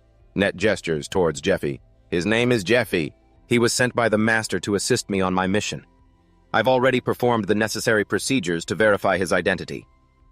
A dark figure sitting in the corner spoke up. "Model, I had thought you were quite intriguing. I suppose this is the situation." It was Matthias Grimmer, the 36th ranked follower of the Demon King. He flashed a friendly smile and said, "You should feel honored to be standing shoulder to shoulder with the successor to the Lord of the East." "Hey, little bro." Jeffy immediately frowned in anger as Matthias Grimmer slammed his hand on the table over this. "The slave class candidates participating in the raid will follow the heretic investigators and the hunter teams. It has been decided there will be 40 of us, the followers of the Demon King. Since there's a newcomer, I will explain the strategy one more time. You all must remember this. No mistakes will be tolerated. For the glory of the Demon King's cult," Matthias Grimmer said loudly. Jeffy still looked quite annoyed, thinking to himself, "I thought it would be great if I could find the Demon King's followers hidden in the 5th Army by using net, but for all 40 of them to be followers of the Demon King is so insane, I don't know whether to laugh or cry. These guys, they're different from Sahaku, who only relied on items and monsters, or the me from the past, who had nothing but ambition at the time." Jeffy thought of the bearded old man and that weird masked guy. They were all very strong. They are an elite force formed for a single purpose to carry out this mission. And on top of that, there's a guy with his face completely wrapped in bandages. If you all have so much power, Jeffy fell silent. Then why would you follow that Demon King? Net glanced over, observing Jeffy. The fact that he revealed his own identity proves that Master doesn't completely trust me. Net wondered to himself, he even knows about blood tears. Just how close are they, to be able to share such secret information? The one Master trusts might not be me, but him. No, I can't waver. Net comforted himself. Master made a promise to me. Net recalled the past his master's words to him. "If you become important to me, I will help you get your revenge." Net clenched his fists, his resolve hardening. "I need Master for my revenge. For that reason, I will be the one to seize that dragon heart, no matter what happens. It won't be that shadow guy, it will be me. And another thing." Net continued to watch Jeffy. "If he's the shadow disciple, the one being groomed to replace me, then he might want something to happen to me. Because if I die, he'll automatically become the official successor. He might even put a knife to my throat." Matthias Grimmer's voice rang out after he finished explaining the strategy. "I will divide you into teams. The escort team will follow Brother Net and protect his escape route. And the assault team will confront the leader of the Knights, Lucius," Matthias Grimmer ordered. Net held out his hand to Jeffy and said, "Since we've both been assigned the same mission, isn't it only natural for us to be on the same team?" "Yeah." Net smiled, thinking to himself, "If he's planning to steal my prize and my life, it's better to keep him close to me. Instead of at a distance, I look forward to working with you." Jeffy looked at Net's outstretched hand with suspicion. The Net from my previous life collapsed after trusting the wrong person. While he's blinded by his grudge, he's the loyal and patient type. Making an enemy of him would be pointless. On the contrary, I want him as an ally. If I can get him to direct that trust towards me, he'll be a powerful asset to help me overcome what's to come in the future. With that thought, Jeffy reached out and shook Net's hand. "I look forward to working with you too. I've tragically lost countless relationships. Among them, the first person I need to reconnect with is him." The scene changes to a cave filled with gasping sounds. A staff is pressed against Jeffy's neck. "Choose." Someone's voice rang out. It was Net giving Jeffy an ultimatum. "Will you help me escape this place? By learning the ultimate martial arts technique, or do you want to die right now and become roasted pork? The first eccentric bond that made me humanity's strongest." Master passed the Dragon King to me, Net, the next day. The sky was sunny and blue in harmony with a 7-colored rainbow. The names of the members for the subjugation squad for the Tomb of the Abominable Princess Dungeon had just been announced. Everyone stood watching pensively to hear the announcement, which read as follows. "The individuals named below are to assemble at 6 a.m. tomorrow. You will all be living in the same lodging, while training in preparation for the subjugation's departure date." The announcement continued. "For security reasons, communication and contact with anyone outside, the subjugation squad is strictly forbidden. Please pack your necessary belongings and report to us if you see anyone engaging in collusion. Final reward details, that is all. Now." Jeffy also stood in the crowd listening to the announcement. With a pensive expression, he thought, "Everything is going according to plan. I guess I should start getting my things in order too." Just then, many battle scenes appeared in his mind. The Black Steel Dungeon, the Nest of Caches, the village in the canyon where Net faked the notice, and the Goblin Cave. "I've achieved the feat of conquering 3 dungeons just as I promised Gogi. Immediately, those three guys bowed solemnly and shouted in unison, "Thank you, Jeffy!" "Thank you for everything, boss. Please take care." Afterward, Jeffy stood with his arms crossed, thoughtfully watching the three of them. And he said, "Now you all have a record of achievements. Plus, with so many positions open because 40 slaves were assigned to the special subjugation, you all will get promoted quickly." Right after, Jeffy added, "After you get promoted, the path will become more difficult, so do your best." A small blonde-haired guy seemed hesitant as he agreed with an, Hearing this, Jeffy looked very surprised and asked, what is it?" The small blonde guy lowered his head regretfully and stammered, "It's nothing." But in his heart, he was thinking, "Please let me follow you. I want to learn from you, boss."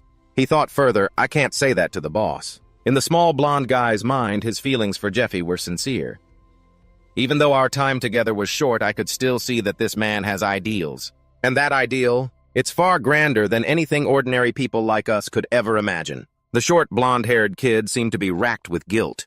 He gritted his teeth, thinking that a weakling like him had no right to follow his boss. Just then, Jeffy gently instructed the short, blonde-haired kid, advising him, "As long as you train with everything you've got, the day will come when you can stand shoulder to shoulder with me. Until then, come find me."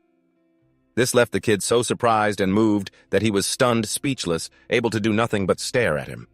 Jeffy immediately turned his back. "I'm counting on all of you." Hearing this, all three of them bowed their heads and shouted in admiration, Thank you so much." Jeffy looked at the three of them and thought to himself, "Two people who should have been dead are now alive. The bright light in their eyes is proof that I did the right thing." Deep down, Jeffy's intuition told him what was to come. However, as things stand, these people are about to die soon anyway. In 3 years, if the followers of the Demon King succeed in their summoning, a great many people, including them, will lose their lives. To prevent that, I have to get the dragon's core. He walked into another room lit by the warm yellow glow of an oil lamp. Giuseppe thought about the next step. Leona approached Giuseppe and asked, "So are you satisfied?" In this room, everything was displayed with great care. Leona spoke to a pensive Jeffy who was observing the items. "This is the gear I managed to find for you." A look of excitement appeared in Jeffy's eyes. "This stuff is good," he thought. Looking at the weapons leaning against the wall, Jeffy mused, "Exactly what I asked for." He then glanced to the side. More excellent items, Jeffy thought. She's chosen blunt weapons with high mana conductivity. The tale goes that the tomb of the abhorrent princess is a dungeon teeming with animated skeletons. Being undead, they feel no pain. Their bodies are nothing but hard bone rendering slashing attacks like the Great Sorrow flesh render, and the agonizing blood scatter completely useless. An image of a great hammer shattering a sturdy skeleton appeared in Jeffy's mind. That's why to defeat them, you have to smash them to pieces with blunt weapons. Giuseppe put a hand to his chin, looking thoughtful. "The quality of these weapons is excellent. I'll take them all." Hearing this, Leona asked with a look of surprise and gratitude, "Really?" Without hesitation, Giuseppe reached out and grabbed a sword from its wooden stand. "Among all of these," he said. Jeffy then drew a long sword. After a few practice swings, he said casually, "I especially like this one." That treasure was the Sunset Longsword, an artifact belonging to a knight from 100 years ago, discovered in the Sunset Castle. Within the blade flows a mysterious stream of energy. "I found this one because our distinguished client specifically asked for it," Leona thought. "But a longsword isn't very effective against skeletons. I have no idea what he's thinking." Jeffy then looked at his reflection in the sword's gleaming surface. He thought, what I really need to be concerned about in this dungeon isn't just the skeletons. Jeffy thought to himself, the Radiant Sanctuary is trying to wrap up its 15th attempt to conquer this dungeon. And the followers of the Demon King are ready to fight to the death for their cult's survival. I'll have to fight all of them to get the dragon's core. Jeffy's thoughts grew more somber. The entire subjugation team is my enemy. But there was more. Seeing the suspicion in Net's eyes, Giuseppe thought, Net still doesn't trust me. Just then Giuseppe gripped the sword and closed his eyes as if weighed down by his troubles. He thought, even if I tell him the truth, it won't be easy to convince him. If my persuasion fails and we end up fighting again, it won't end halfway like it did last time. His eyes revealed his conclusion: it would be a fight to the death. Suddenly, a knock at the door made Jeffy look up in surprise. It was an enchanter who entered with a gentle expression and spoke to the two of them. My apologies, am I late? She continued. My name is Angelia. I'm an enchanter who collaborates with the Research Institute. You must be the distinguished client Anna mentioned, correct? Watching her hand place a spell upon the sword within a sparkling circle of light, Jeffy thought, the process of imbuing equipment with holy power mana and other attributes is called enchanting. The more skilled the enchanter, the stronger and more durable the enchantment. Jeffy's thoughts continued. If I remember correctly, Angelia is one of the most renowned enchanters of the sanctuary. Jeffy then said, stammering slightly, Well then, I'll be in your care. Hearing this, Angelia chuckled. Don't you worry, handsome. Then her expression turned serious as she began to chant, O sacred holy mother, please grant us your light. Suddenly a brilliant golden light flashed, sparkling brightly. Now everything had been enchanted with a golden aura, the leather armor, the sunset longsword, the enchanted leather boots, the enchanted disaster amulet, the enchanted black steel scythe. Jeffy thought, even though I have to prepare for a confrontation with the subjugation team members and... I can't let my guard down inside the dungeon. If I can't even withstand the foul aura of the abhorrent princess's tomb right from the start, then all these preparations will be for nothing. Jeffy's gaze was sharp and wary. And with that, the basic preparations are complete. Angelia then asked, So how will you be paying? Hearing this, Leona immediately handed her a pouch of gold. 5 pieces of equipment for a total of 3,000 gold. Here's the full payment. Angelia happily took the pouch of gold and left waving goodbye to the two of them. Leona happily bowed in return. Getting enchantments from Angelia on the side for only 3,000 gold is way too cheap, Jeffy thought. Yos must have pulled some strings for me. Looking at the equipment around the room, Giuseppe said, Now then, let's settle up the costs on our end, shall we? Hearing this, Leona asked in surprise, About what, she asked, and then, with a thoughtful expression, Giuseppe asked, Isn't it thanks to you that I'm barely paying any commission? And we're not just talking about 1 or 2 pieces of equipment here. Hearing this, Leona put a hand to her chin, thinking to herself that she'd taken a small loss to earn some points. She feigned nonchalance. Oh, it's nothing. We're all acquaintances here. Jeffy immediately glanced over at her. You must have had to prepare in a real hurry, thanks. Seeing this, Leona looked rather suspicious of Jeffy. Then she hesitated before replying, Ahem. As long as you understand my good intentions, that's all that matters. But Jeffy just asked, So what do I do now? Jeffy immediately looked worried. I don't have a single coin left. Hearing this, Leona's jaw dropped in surprise. What, my dear customer, what did you just say? Or what? Giuseppe thought to himself that the byproducts from the fish and cheese weren't worth much, and the village in the gorge wasn't exactly a dungeon. Then he added with a calm expression, I didn't find anything of value. I have nothing to give you. Hearing this, Leona stammered nervously, How can that be? Not even a single coin? In the end, Jeffy immediately held out his hand, which was holding a small key. Then he produced 2 vials, 1 blue and 1 purple. He said to Leona, Can I pay with these? The first vial, Belio's Deadly Poison number 68 from the Poison King's collection. The second vial, Dragon's Deadly Poison number 61. Hearing this, Leona's mind raced with frantic worry. A deadly poison from the Persephone Guild. Seeing that Leona seemed to want the 2 vials, Jeffy held them up high for her to reach for. She became giddy with excitement. Oh, that'll more than do.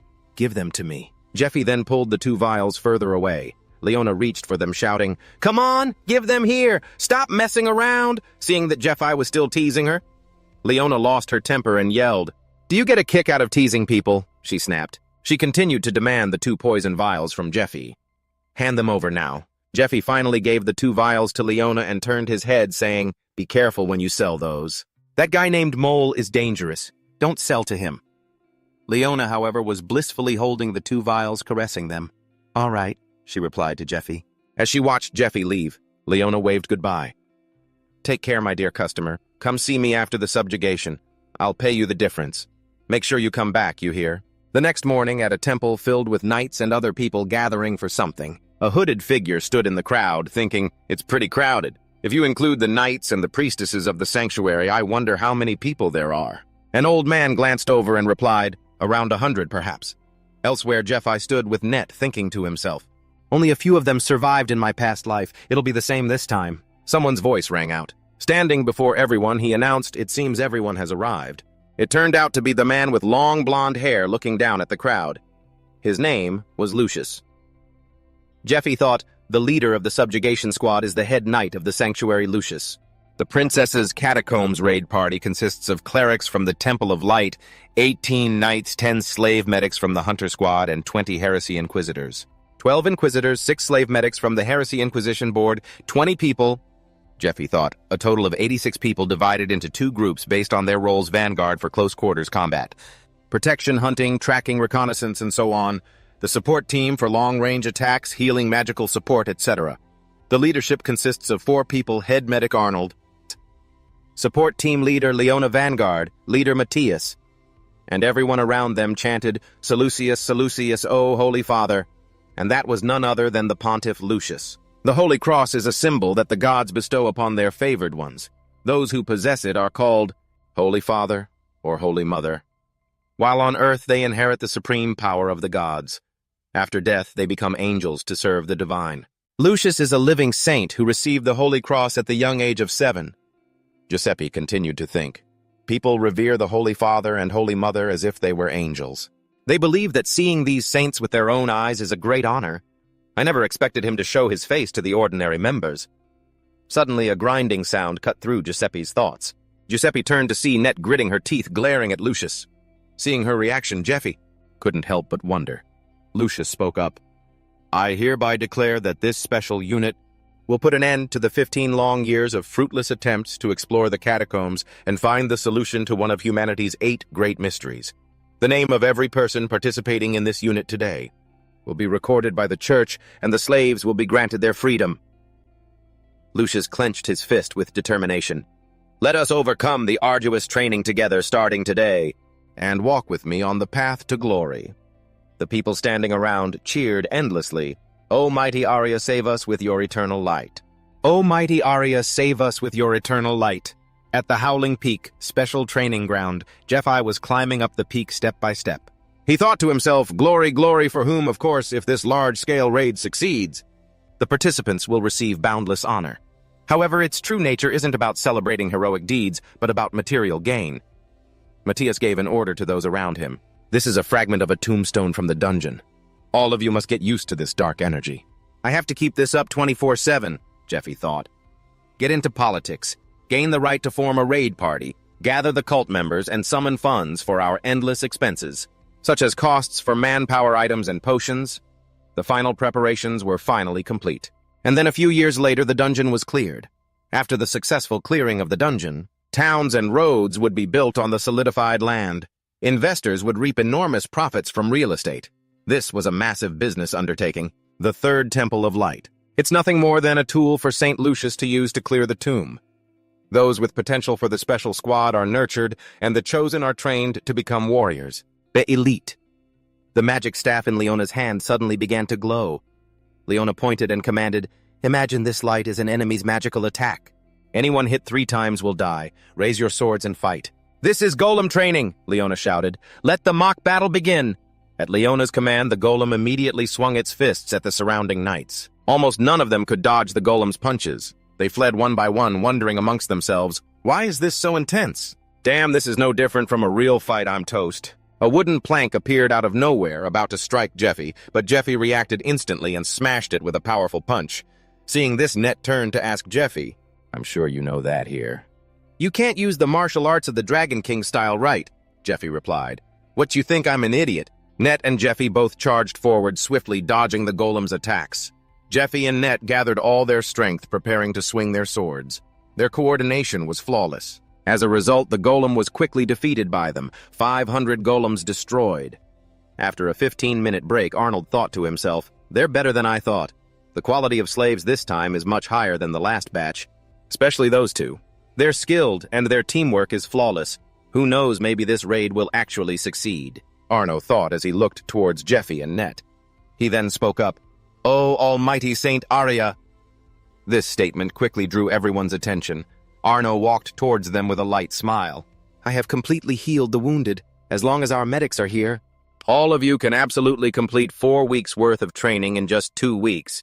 Now continue training." On the evening of the final training session, the commander gave the order, "The training exercise is concluded. I'm glad you all made it through unscathed. The brutal tomb raid awaits you all tomorrow. Eat and rest well. Understood." Only Net was sitting alone atop the tower. Suddenly a voice called out, "Aren't you going to eat?" "You've barely eaten anything during training.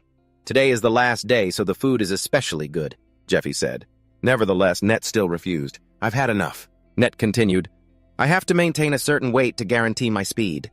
Jeffy mused, in that case, I'll do the same. If you fail, I'll have to carry the mission after all. Jeffy spoke as he set his plate down. Net looked annoyed. You just love trying to one-up me, don't you? Giuseppe sat down and said, don't make that face. I have something good for you. It'll make you move faster. With that, Giuseppe held up a bottle of liquor. Net watched in silence as Jeffy poured him a drink. After a moment, Net spoke up. How much do you know about me? At first, I thought you wanted to kill me to steal my title. However, you never made a move throughout the entire training. It's left me very confused. As he spoke, Net recalled a past event between him and Jeffy. At that time, Jeffy had whispered to him about the blood tear. Net was stunned. The blood tear? Our family's stolen treasure. The reason I followed my master was to get it back and take revenge on the temple. Only my master knows about this.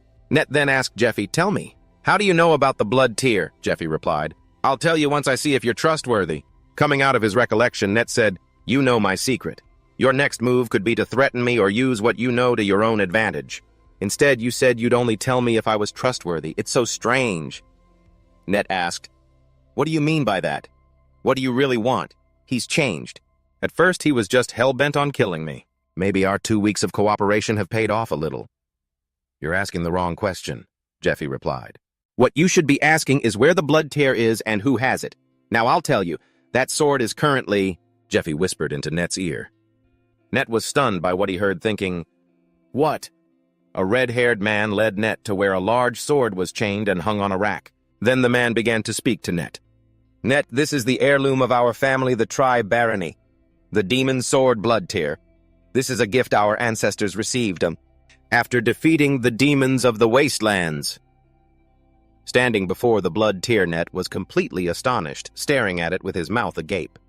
The red-haired man at his side continued. Afterward, our ancestor presented this treasured sword to the king. The king bestowed upon our family the title of Baron and entrusted us with a great responsibility, to safeguard this treasured sword through the generations. Having finished speaking, he looked over at the young boy, his eyes full of expectation. One day, you will be the Baron of the Style family. When that time comes, this noble duty will be yours. He patted the boy's head expectantly. You must become a knight. To be worthy of the sword, do you understand? Net at this moment was overjoyed to hear his father's words filled with the faith he had in him, and replied, yes, father. The two of them left, and Andean laughed smugly. Ha ha, what I should have left for you was a piece of my investment. Suddenly, from outside the palace, shouts rang out urgently, Andean, give the sword back. Inside it was Net's father shouting and causing a scene. He was furious, yelling, I mortgaged all my land and my baron title, but it had nothing to do with the blood tear sword, father. Andean, sir, please give it back to me, give it back. The scene inside was now utter chaos. All the soldiers were trying their best to hold back Net's father's rage, but Andean, faced with that fury, he showed no reaction at all, calmly standing aside and watching him. When he saw Net's father rampaging and screaming his name, Andean began to smirk, looking over at him. As he was causing a disturbance, Andean asked, how dare you cause a scene in the temple, huh? Don't get the wrong idea, Leonard. Then before Leonard's resentful eyes, he continued calmly, blood tear was never yours. It belongs to Baron Tyler. You mortgaged that noble title, so you no longer have the right to keep it. Hearing this, Leonard could no longer hold back. His eyes, filled with killing intent, glared with rage. You! Then he drew the sword from his waist. Filled with ultimate resentment, he broke through the knight's blockade and swung the sword, aiming for the middle of Andean's head. Without hesitation, he screamed, you bastard! Because everything happened so fast, Andean could only stand frozen, unable to react, but just then, before the sword could strike Andean's head, Leonard's arm was sliced clean off by a knight standing nearby, while another stabbed him straight through the stomach. Andean, still with that calm and smug attitude, smiled as he watched Leonard being stabbed. Leonard coughed up blood. His son Net, witnessing everything from the side, screamed in horror. Father! He collapsed at the feet of Andean. The man gloated, be grateful your blade never touched me, a commoner like you in this temple of light. As he said this, he bent down, pushed Leonard's head to the ground at his feet, and laughed smugly. Dared to harm me, a son of noble lineage. For that crime, we will execute your son as well. Just then, Andean's men began to leave. They left Leonard collapsed on the ground along with Net's horror. He screamed, "Father, father!" Recounting the whole story up to this point, Net spoke with resentment. 12 years ago, going bankrupt was a common occurrence at that time. Investment in dungeons had surged in just a few years. Pouring capital into raid parties and dungeon exploration rights had become a trend. The price of items skyrocketed. The economic benefits related to dungeons were countless. There were times when a series of investors made enormous profits, but those parties failed one after another. Gangs formed fake parties to scam investment money. After these unexpected incidents, the direction of dungeon investment dissolved, causing an economic crisis, the bursting of the dungeon bubble. As he told the story, he began to speak of the Temple of Light. The Temple of Light reaped a huge amount of money by selling altered items. They deceived countless investors into believing their money was still safe, even though the dungeon bubble was on the verge of collapse. They sold off as much junk as possible to minimize their losses and maximize their profits. As he said this, he angrily recounted what happened to his father. My father was the same, an investor who borrowed money from the temple to buy those investment items. In the end, he went bankrupt and was thrown out onto the street. It was all because of the ambitions of the high-ranking priests and the masterminds behind the dungeon bubble burst. In the end, they were all acquitted, even though they were involved in the most serious economic fraud in history. The image of Andean and his father from that day appeared again, and he was filled with resentment. Those people, especially that guy Andean Lasker, the one who lured my father in. He used the friendship between them for his own gain and even took his life. So now, I live only for revenge. I swear I will smash that damn Temple of Light to pieces. Thinking of the blood tear sword, Net was filled with rage. Even if I have to search the whole world, I must find blood tear, the symbol of my family. But that was what I thought, until I heard the news about it. Saying this, Net grew even more disbelieving and angry. Why does Master have blood tear? After hearing the whole story, Jeffy replied, "Not long ago, Master told me about the identity of the leader of the Demon King Society, as well as the 12 disciples, the ones who run the cult." He then began to think angrily about the people in the cult. Andean's image appeared in his mind. He thought furiously, the cult leader and half of the disciple members are high-ranking priests in the Temple of Light. Hearing this, Net was completely stunned and cried out, "What?" Faced with Jeffy's words, Net began to think and speculate. "If you become my right-hand man, I will help you get revenge." Master must have told him that, but it was just a lie. Net rethought everything. Another image flashed in his mind. He and Jeffy were walking with a group of knights. He thought angrily, "Master, that goddamn dog! If the plan to give the cult leader the dragon's saliva succeeds..." Thinking this far, Net couldn't hide his worried expression. Then we'll never be able to lay a finger on him. His plan for revenge would be ruined. Net thought angrily. We've been tricked from the very beginning. He was furious. "Damn it. Master, the person I saw as family has been deceiving me all these years. This can't be real." Net couldn't believe what he was thinking, but he struggled with the internal conflict. "But if it's not true, then how did he know what Master once told me?" Net stopped in his tracks, lost in thought and confused. What should I do? At that moment, the group of knights, along with Net and Jeffy, arrived in front of a tomb. Standing before it, Net snapped out of his thoughts in surprise. "This is the tomb of the Tyrant Princess." Another person standing next to him also looked at the tomb and began to think, compared to this level, of the dungeons I've cleared before are nothing. He then started to worry. This uneasy feeling. It's like it's radiating through my very core. A sturdy old man to the side also looked on with interest. This place is certainly worth a try. And so they stormed through the doors. This is one of humanity's 3 great mysteries. Seeing this, the knights outside started to get a little worried. They turned to look at each other. Just then, Acno, who was leading the knights into the dungeon, looked at them and smiled. "I'm sure I've told you before, but this is the dungeon the Temple of Light has been exploring for a grueling 15 years. Hearing this, everyone started paying closer attention to the dungeon. Acno continued, "Everyone? Do you see the purification tools everywhere? This means this floor was explored and purified a very long time ago." He continued to elaborate, "This dungeon has 9 floors in total. 2nd floor, 3rd floor, 4th floor." They continued their descent into the dungeon.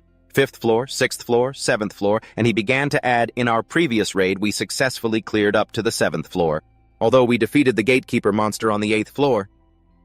As he spoke of the 8th floor, a terrifying image of knights battling hordes of monsters appeared.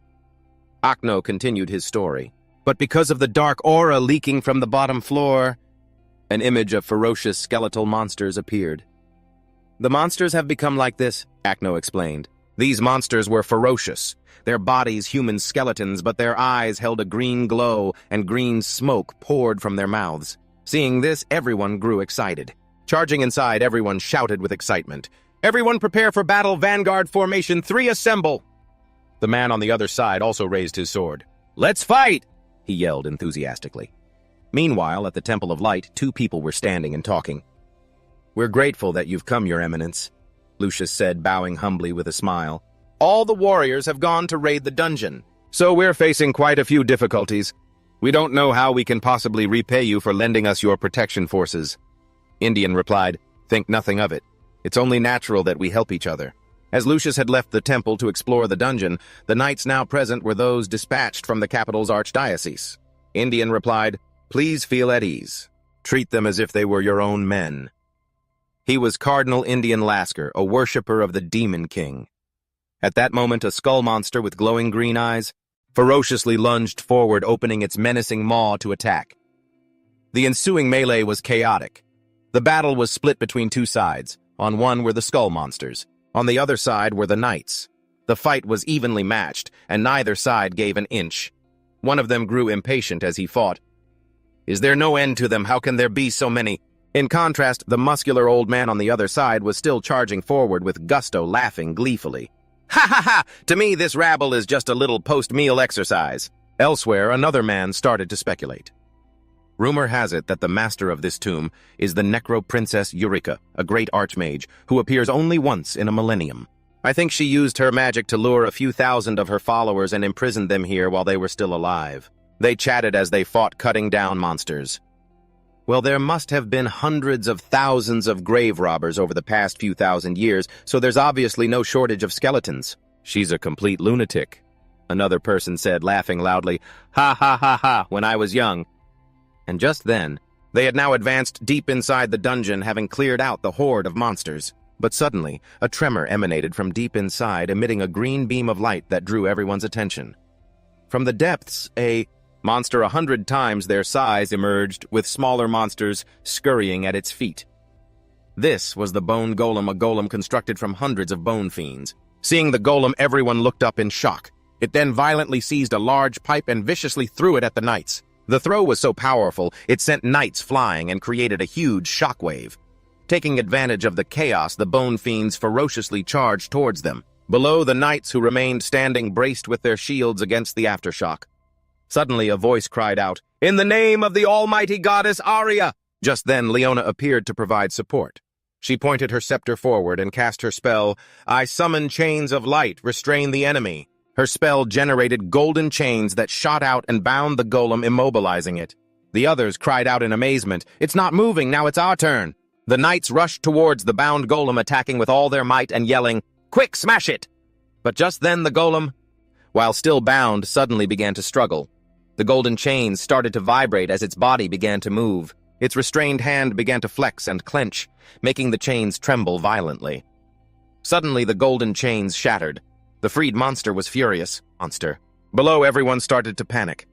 "The chains of light have been broken. Watch out."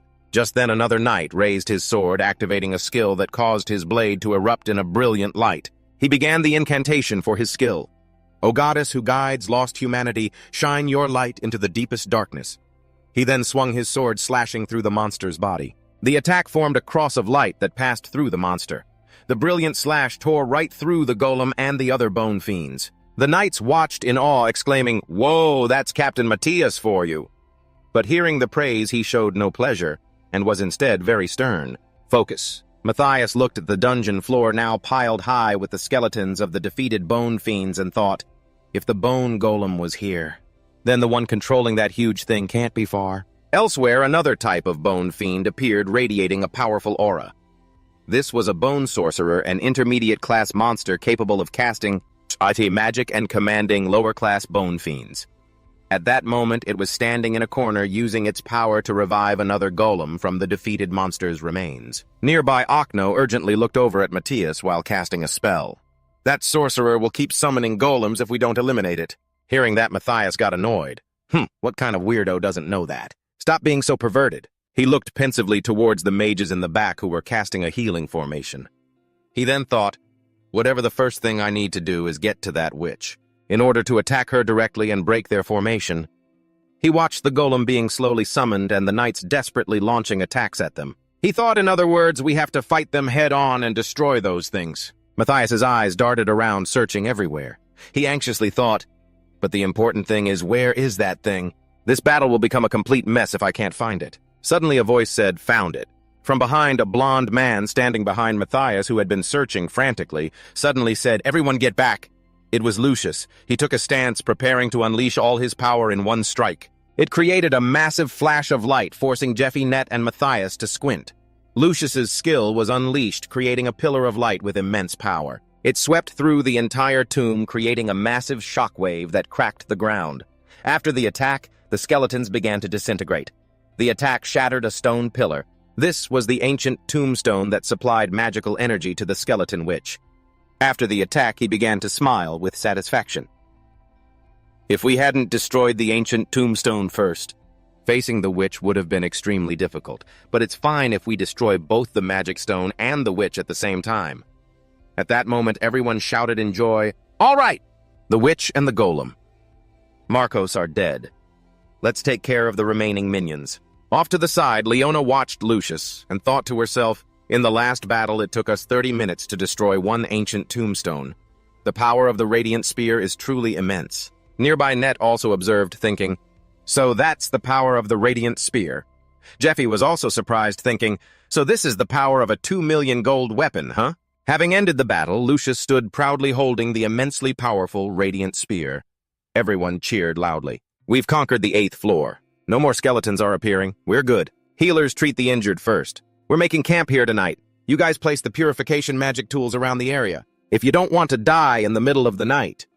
On the side, Jeffy suddenly snuck off somewhere. He then went to a wall, feeling it all over, searching for something. He thought it must be around here. Suddenly, he found a secret passage. He was overjoyed. Ha, found it! Meanwhile, in the makeshift strategy room, everyone was in discussion. All right, listen up. This is the map of the 9th floor. Inside, Lucius, Leona, Arnold, and Matthias were sitting together discussing the battle plan. Lucius said, I expect it will take 6 days to get from the 9th floor entrance to the 9th floor boss room. From now on, we will advance while destroying the ancient tombstones in each area.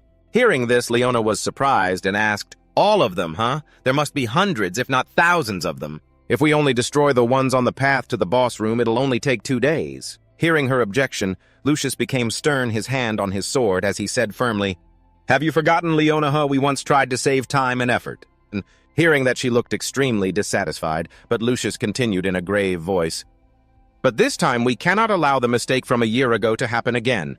Hearing that, the other 3 looked at him in complete surprise.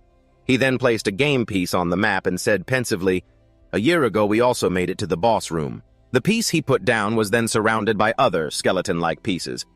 Lucius said, however, while we were fleeing from the Guardian's attack, in the boss room we were surrounded by countless numbers of skeletons. The casualties were immeasurable. Looking at the pieces on the table, Leona grew pensive. Lucius continued, this time we absolutely cannot let history repeat itself. We have to destroy all of them no matter how long it takes. Hearing this, Arnold thought to himself, even if it isn't the entrance to the boss room, the number of party members will plummet. If we get surrounded by thousands of monsters, the more our numbers fall, the greater the burden will be on the survivors. Looking at Lucius, he thought, one of the most important missions of this expedition is to preserve as much of our leader Lucius's stamina and mana as possible and escort him to the boss room in peak condition. The thought made him even more grim. It's possible if it's him. In his current state, he can defeat that monster. A year ago, the image of the dungeon boss appeared utterly terrifying. Both Lucius and Arnold looked horrified at the sight. Arnold recalled just looking at that thing. All my strength seemed to vanish. The guardian of the boss room. It's completely different from the other skeletons. It wears a suit of iron armor and radiates an incredibly terrifying aura. Its terrifying purple eyes. Suddenly, everyone sensed something. They all fixed their gazes on the entrance. Matthias boldly walked over and pulled back the flap, annoyed. What's going on? Suddenly, his eyes widened in terror. Huh! From inside, Matthias looked out and saw a giant monster attacking everyone. He screamed in fear, "It's a shop gold! Outside, people panicked and cried out, "Help me, healer! Where's the healer?" Matthias grew confused, thinking to himself, what the hell is this? I prepared 5 shop golds to execute the plan. Outside, all the knights were in a panic, screaming, "Run for it!" Hearing their screams only confused him more, his eyes widening. But it's not time yet. It's not time to use them yet. Which idiot? In that moment, all 4 of them looked toward the same spot. The reason all 4 captains were looking at the same place was because of an unseen thing called instinct or intuition. All-powerful beings possess the ability to sniff out danger stronger than anyone else. Outside, Jeffy had pressed a hidden switch. He was stunned when a lever suddenly appeared. "What are you guys looking at?" He pulled the lever down with his hand, and suddenly outside, where the mages and knights were standing, the ground began to crack open. The crypt started to shift, causing Matthias to suddenly lose his footing. The shifting crypt formed square pillars of different heights, separating everyone. The shop gold was dragged down as well, a meeting of the Demon King's disciples before the day the expedition team members were to be announced. Inside the meeting, voices echoed out. Because a powerful barrier covers the boss room door, it can only be opened by defeating the monster guarding the gate. Inside, the summoned knights stood in neat, solemn rows listening to the announcement. Furthermore, the door will close behind us once we step inside. The only way to get out is to kill the boss. Matthias was now very seriously announcing the plan to everyone. That is everything the reconnaissance team has gathered up until now. From the various magic sigils on the gate, suddenly someone raised their hand with a question. "Can't we just break through the walls?" Hearing that, Matthias looked over at the speaker, extremely annoyed, and said, "If we could do that, why would we have wasted 15 expeditions?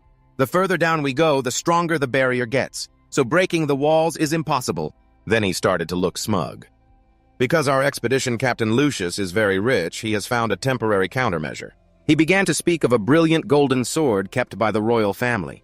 He borrowed a legendary artifact from the Pope, the legendary Pillar of Faith, the unbreakable Holy Column. The Pope's treasure is currently being rented by Lucius for 100,000 gold a year in installments with a 10,000 gold down payment. Matthias then continued to explain Lucius's plan. He intends to jam it between the doors. Even a door created by the great sage cannot destroy a holy artifact. Down below, everyone stood solemnly listening intently to the plan. "Those in the vanguard must watch Sir Lucius as if he were the boss attacking you, and push him away from the gate. That's when Net will be sent up. Net will quickly snatch the dragon's heart and slip through the door." Suddenly, Matthias's expression turned sinister as he gave the order, "Awaken the shop gold." The biological weapon shop gold is a monster whose armor grows stronger by absorbing a person's magical energy. It consumes and corrodes the mind of anyone who touches it. He then thought of the other 3 captains. He began to think, because Lucius and the other captains have strong magic resistance, the shop gold's mental corrosion won't affect them, but the ordinary priests won't be able to resist. The corrosion from the 5 shop golds outside. Lucius was starting to panic as the knights, their minds corroded, began to attack one another. Matthias thought, we'll have 30 seconds while the captains are disoriented, because the priests will be frantically killing their allies, and more than 3 minutes as the other members have to purify or eliminate the interference from the shop golds. Then, standing in the midst of the battle, Matthias, looking incredibly smug, laughed and said, "We just need to light the spark. The leader will fight Lucius. We will calmly but quickly leave the dungeon. We just need to report back to the temple that our attempt to conquer the dungeon was a failure." He handed everyone purple vials he had prepared. "This is a special potion. High-ranking leaders only need to drink this, and the slave seal will temporarily disappear. The priest's compulsory orders will be nullified. Drink it right before you enter the boss room." Matthias walked over and handed Jeffy a red horn. "This is the Horn of Hypnos. It's an instrument that helps control the shop gold, and the user won't be attacked by them as long as you possess it. It also prevents the shop gold from corroding the user's mind." Matthias handed it to him. "Everyone gets a Horn of Hypnos for their own protection, too. Don't mess around with it before the mission." Looking at the horn, Jeffy was completely surprised. Holding the horn in his hand, he was extremely pleased and smiled, thinking back on everything that had happened until now inside these walls. Jeffy stood inside, smiling smugly as he watched the chaotic battle outside. He thought to himself, how moving. Everyone fighting tragically outside was groaning, "I'm gonna die, man." Jeffy began to use the horn, thinking to himself, with the healers here, the massacre won't be too serious. Outside, someone suddenly recognized the sound of the Horn of Hypnos. They were startled, thinking, this sound, Shop golds crawled out from the other knights' pouches. The shop gold forces grew larger and larger, overwhelming everyone and causing them to scream in fear, "Shop gold!" From behind that wall, Jeffy started to shout from his position, "Gather at one point, surround them so the healers can perform the purification." Jeffy began to run off in another direction while everyone else yelled, "Gather, gather!" At one point, as he ran, he laughed smugly, thinking, "All right, just keep this up." Jeffy rushed towards the wall, reaching out to touch the 7th secret switch. Suddenly, he froze for a beat. Jeffy turned to look behind him and realized he had caught everyone's attention. All eyes were on Jeffy. He stood at the 7th secret switch looking back at everyone. At that moment, Matthias remembered that it was Net who had introduced Jeffy to him. "His name is Jeffy. He was sent to support my mission." As Matthias remembered this, he froze in anger, thinking, "He's Net's support, so what the hell is he doing there?" Then Jeffy started to press Secret 7. After pressing it, the wheel from before appeared again.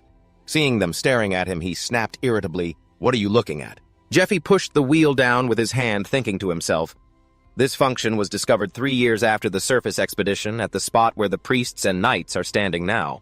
It began to crack and crumble. He watched and thought, "It reactivates when this dungeon is used as a shield against the demon tribe." Lucius and Matthias had fallen into the trap he'd set. All the knights, priests, and captains were in a panic. Seeing them like this, Jeffy thought, a mechanism that randomly changes the dungeon's internal structure by shifting each room in this tomb.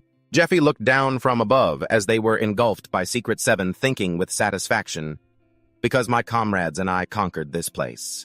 I know its layout perfectly." Down below, looking up at Jeffy, Lucius froze. He started to remember what Matthias had said. He single-handedly wiped out a cockatrice nest. He's just trying to get attention to join the expedition in the next 20 days. Let's interrogate him. We'll check if he's a disciple of the Demon King. At that moment, Lucius looked up, grinding his teeth in fury, and thought to himself, "He's tall with silver hair. That's the slave Matthias mentioned the other day. Is he really a disciple of the Demon King?" But right now he was still confident he could handle everything, thinking it didn't matter. As long as he still has the slave seal, he can't possibly disobey my orders. And then Lucius held out his sword and began to activate the halt seal, but Jeffy was completely unaffected. He took off, not feeling the slightest effect. At this, Lucius began to panic, his brows furrowing. "He's not stopping!" Seeing this, Matthias flew into a rage. He ground his teeth, remembering the potion vial. "This is a special potion provided by the leader. Just by drinking it, the slave seal will temporarily disappear, and the priest's compulsory orders will be nullified."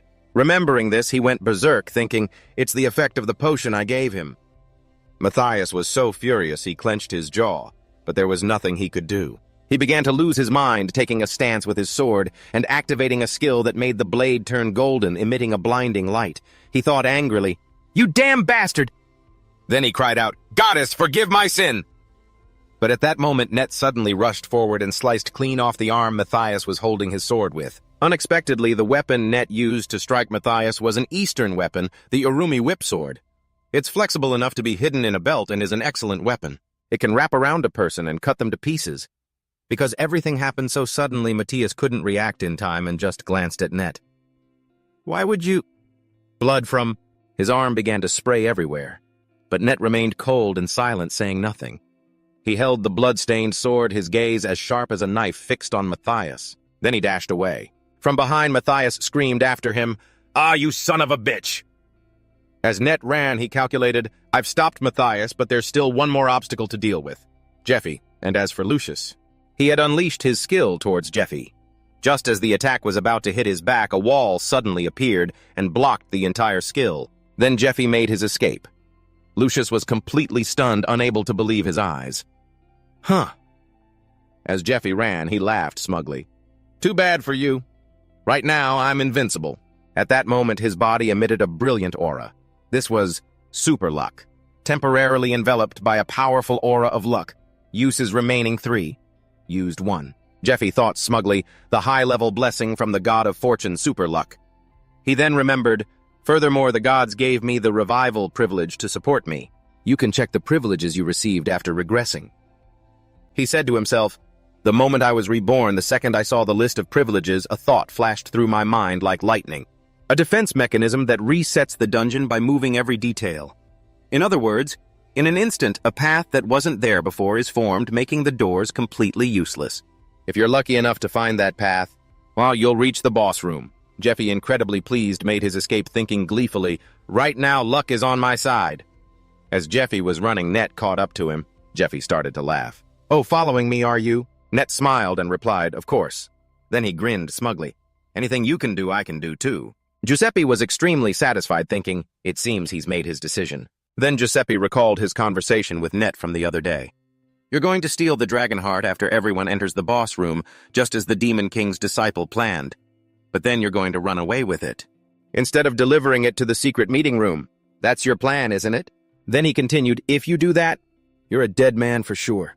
The only way to survive is for the two of us to kill the boss together." Hearing this, Net grew tense.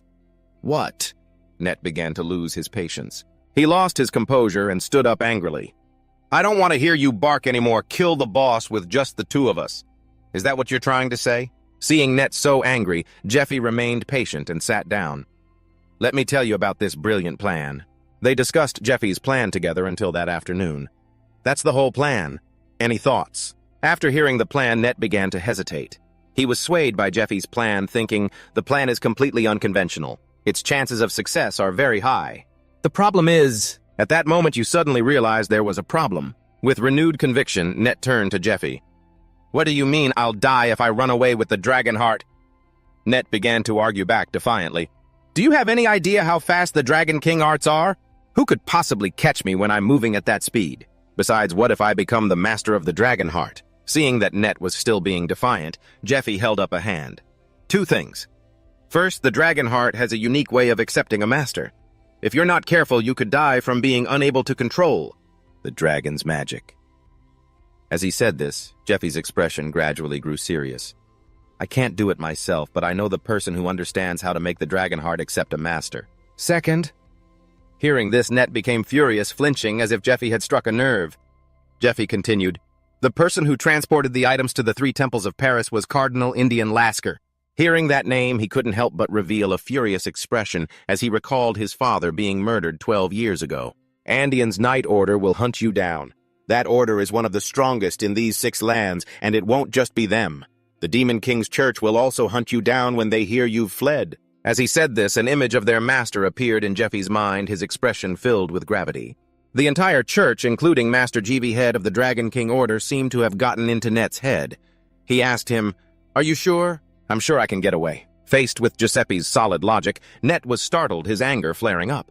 Back in the present, Gate 7 was closing. Both Net and Giuseppe were escaping at incredible speed. As he was making his getaway, Net thought back to the day he went to see Matthias. "Huh. You want to deliver the dragon heart to the Grand Master?"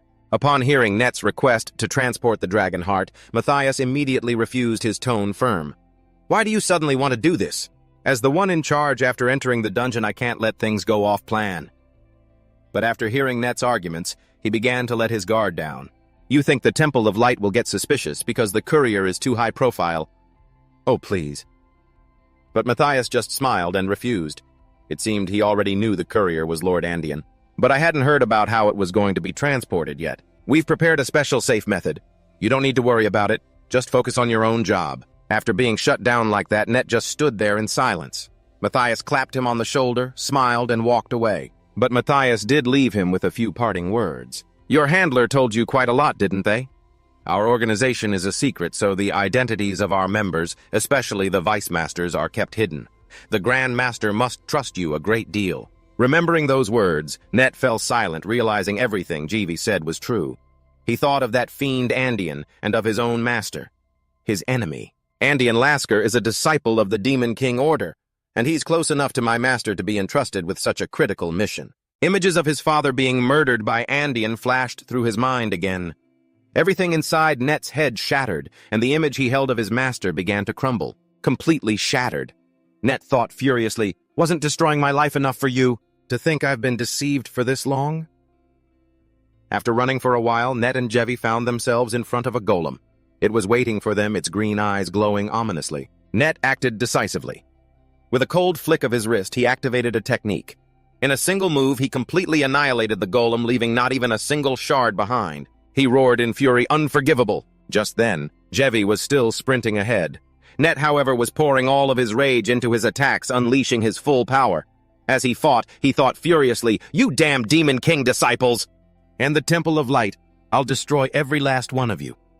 Seeing Net get distracted, Jevi yelled back, "What are you doing? Focus on running. Listen to me. Hesitating for even a second will ruin the whole plan." The rage in Net's heart hadn't subsided, but he gritted his teeth and endured. "I know." As they ran, Jevi thought to himself, "I understand how you feel. But you can't let your emotions get the best of you." 5 seconds until Superluck runs out. They shot forward like lightning. As he ran, Jevi was counting down. 3, 2. They were getting closer and closer to the boss room. A green light 6 was flashing before their eyes. Jevi counted 11 as the light got even closer. Like a thunderbolt, the two of them flashed behind the boss in an instant. 4, Jevi counted. 9. Just then, the boss noticed their presence. It turned its head, its gaze filled with killing intent. The two of them drew nearer. Jevi counted nervously. 8. He and Net were focused, rushing forward with all their might. The boss went into a rage. It began to draw its sword, its aura brimming with bloodlust. "My heart!" Then, without hesitating, it raised the blade and took a stance to attack them. Seizing the moment, Jevi screamed, "Jump!"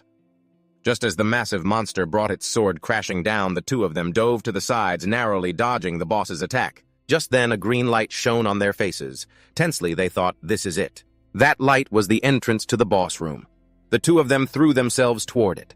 Behind them, the gatekeeper monster's arm crackled with furious energy, ready to strike them down.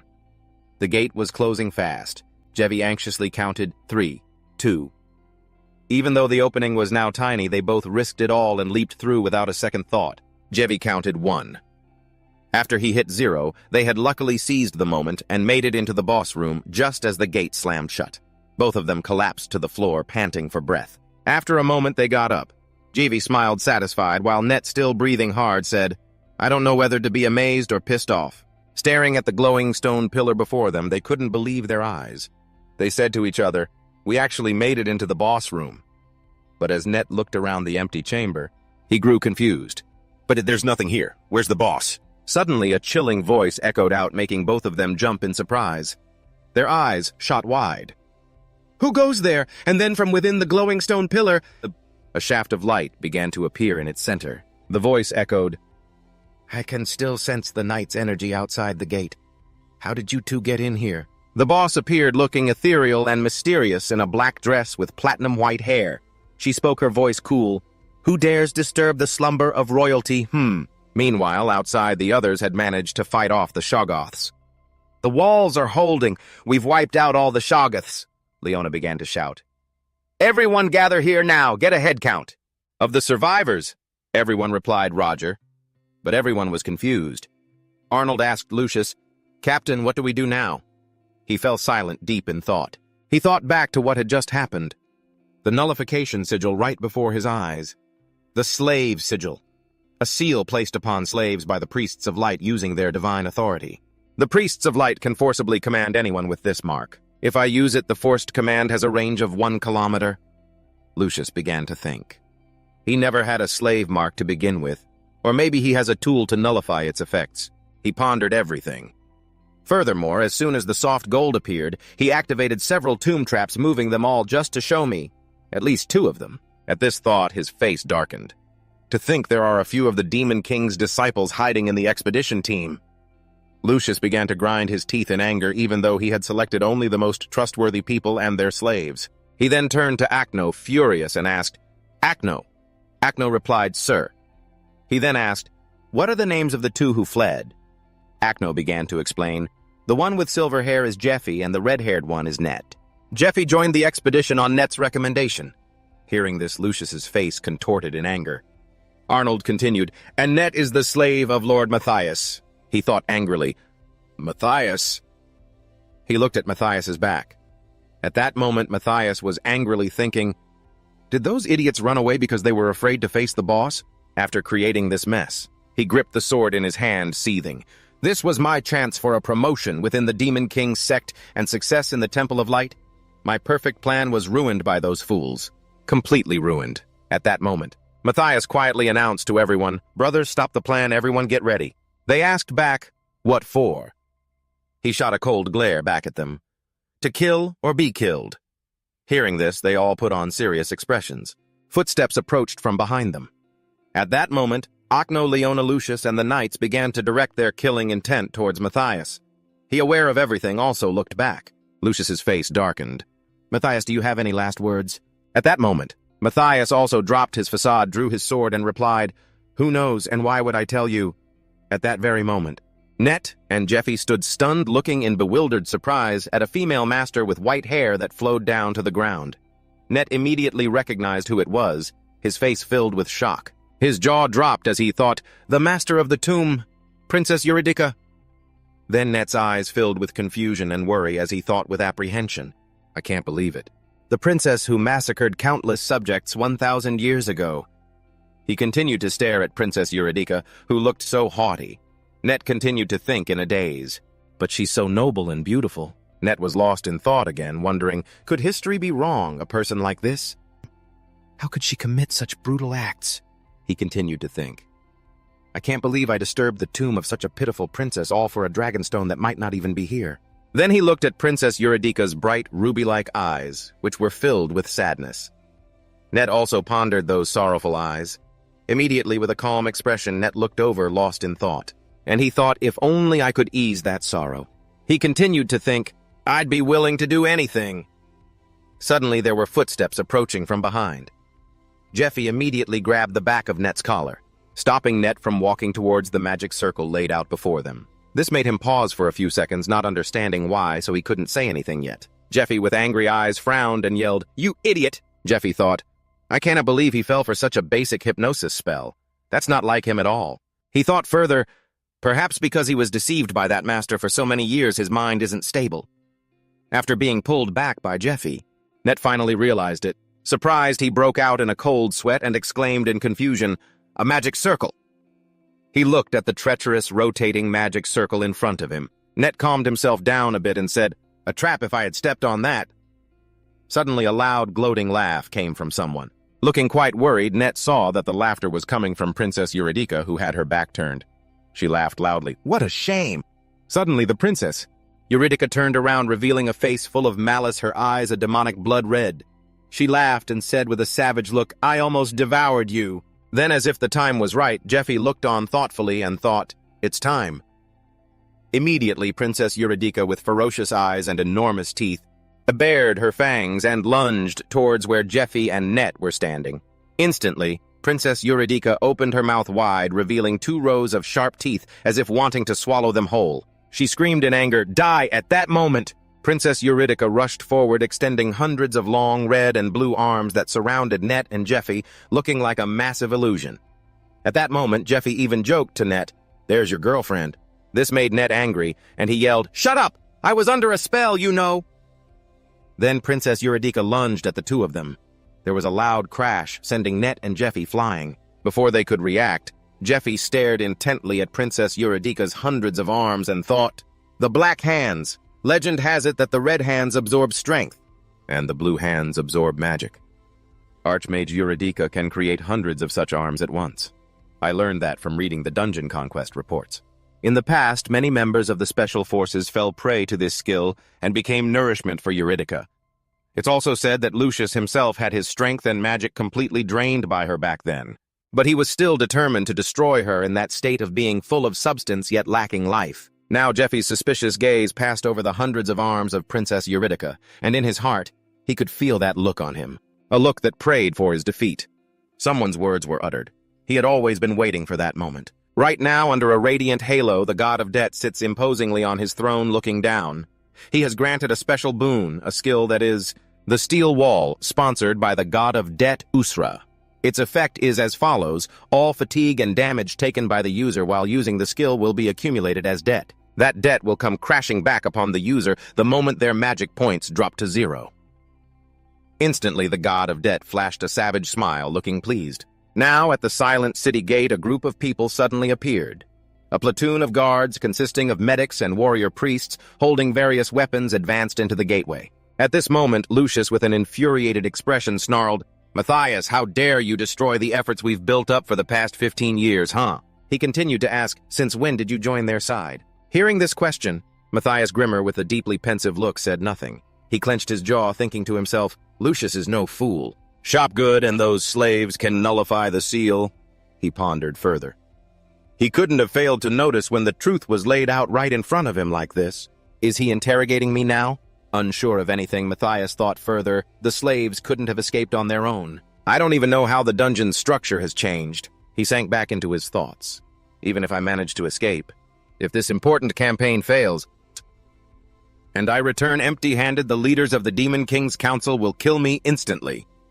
With his resolve now hardened, Matthias Grimmer gripped his sharp sword and strode forward with purpose. But in his heart he thought with absolute certainty, I have to kill him. To survive, I have to kill Lucius right here. At that moment, Matthias Grimmer, holding a longsword, walked forward proudly. He looked nonchalantly at Lucius, who was staring intently at him, and let out a triumphant laugh. Since when, you ask? Then, without any fear, Matthias Grimmer pensively asked Lucius, Do you really want to know? In his heart, Matthias thought, this is such bad luck. Looking at Lucius's group of grim-faced soldiers, Matthias Grimmer figured they were clerics equipped entirely with legendary items. Along with medics and cleric warriors, he thought with concern. I can't use a boss or support to kill them now. Then Matthias looked at them with a provocative expression, thinking, I only have one option with them. This side is the enemy. He saw his own people hiding on the other side. Matthias acted rather nonchalantly, thinking, but they have no idea my side is hiding over there too. Matthias's eyes were filled with calculations. He thought, if I can just create an escape route, I'll have a chance. Suddenly, Matthias held up 4 fingers behind his back to give a signal. A hooded figure saw it and looked surprised, but he said nothing. Matthias then slowly lowered his fingers to signal his comrades. The hooded figure thought to himself, take the potion when the count reaches 1. Got it. Plan C. He immediately took out a vial of what appeared to be a strange potion. It was a special potion provided by the Demon King's council that could nullify the effects of the slave seal. Matthias Grimmer, his eyes filled with excitement, said, Let us duel like noblemen. He added, Defeat me and I will tell you everything. In his mind, Matthias was counting down. Hearing this, Lucius's eyes showed suspicion as he watched as if he sensed something. Then Matthias held up 2 fingers. In his head, he thought, 2. Immediately, Matthias taunted arrogantly, If you win... He continued by holding up 1 finger. Instantly, Lucius shouted a command, All of you! At that moment, Lucius's loud shout rang out to the soldiers, Attack Matthias! The slave seal was mentioned again, the mark that the temple clerics carve onto slaves. To control them with this seal, a cleric has the right to compel any slave. Instantly, Matthias, with a furious expression, gritted his teeth and suddenly felt a sinking feeling. Damn it! I was 1 step too slow. At that moment, the vial of strange potion had already crashed to the ground at the soldiers' feet. They panicked and cried out, Sir Matthias, we... The soldiers were terrified. We don't want to do this. Hearing that, Matthias glared at the soldiers as if he could eat them alive. He growled in anger and shouted, You useless bunch! Just then, Lucius, with the look of utter confidence, stated calmly, A command from the Holy Ones is on par with the will of the Pope. When the slaves obey my command, they will not carry out the orders of any other cleric, he continued. In other words, the only way to stop them is to kill them. Lucius immediately closed his eyes and said, What a shame, Matthias. In Lucius's mind, he recalled his childhood. You have always been my friend, ever since I entered the academy at 52 years old. Lucius remembered his voice, choked with emotion. We have fought side by side through countless battles, and now I am 32 years old. We were so close we could understand each other with just a glance. Lucius's eyes filled with suspicion as he continued, To think you would betray me in front of so many eyes. They were staring daggers at each other, oblivious to everyone else. Then Lucius continued, First disarm all the traps you people have set. A moment later, the bodies of the slaves lay scattered on the ground. Some were dismembered, others bathed in crimson blood. But there was something special about every single one of them. From their mouths or from any open wound on their bodies, a grotesque creature crawled out, the insects that the Demon King's cultists raise in their bellies. The sigil beetle, Lucius thought dispassionately. The powerful combat abilities of those insectoid slaves, the Demon King cultists, are all thanks to the strengthening effect of the sigil beetle. Moreover, the Demon King's seal isn't carved onto the cultist, but onto the shell of the main beetle.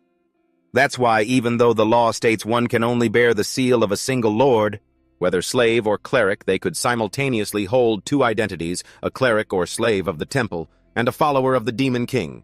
Lucius stomped down hard. He instantly crushed a sigil beetle that had crawled near his feet.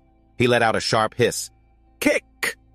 Grinding his teeth and narrowing his eyes in displeasure. I'm truly disappointed, Matthias. Because I trusted you. I entrusted the entire selection of slaves to you. He glanced at Matthias, who was bound tightly by shining golden chains and pinned to the wall with swords. Akno, standing beside him, scanned the surrounding corpses and thought to himself, to think they were all Demon King cultists. Sir Matthias truly commanded a formidable force. But he paused, looking at Lucius facing Matthias. The commander is still much stronger, he thought to himself. Matthias was struggling for every breath. The recent battle had worn him down. He looked at Lucius, but inwardly he cursed, Damn it! I knew this wasn't going to be easy, but this is far harder than I imagined. My sword couldn't even touch him once. Matthias replayed the earlier clash in his mind. Is the power gap between us really this hopeless? He gritted his teeth, wondering, so this is the difference between a saint and an ordinary person.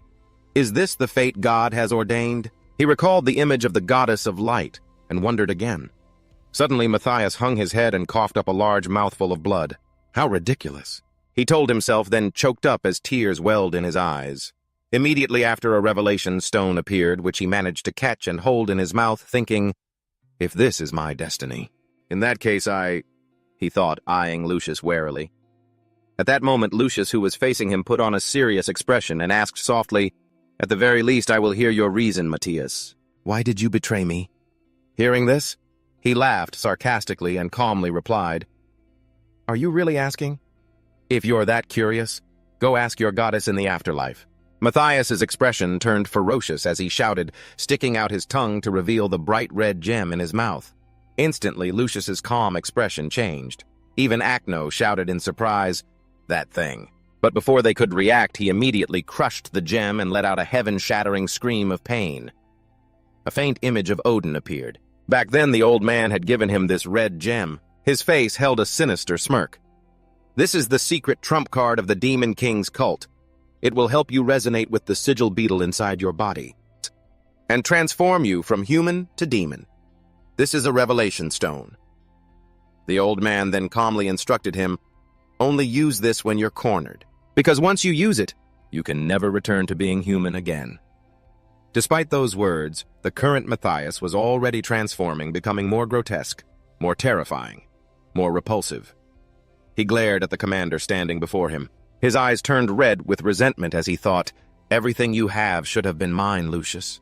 As he gradually completed his transformation, resolute thoughts formed in his mind. If my fate is to be manipulated by the hand of God and the limits of humanity prevent me from fighting back, then I have no regrets about leaving my human life behind. Opposite him, Lucius shouted in alarm, Attack now! He just turned into a demon. His power isn't stable yet. Arnold reacted quickly, raising his brilliantly glowing cross high.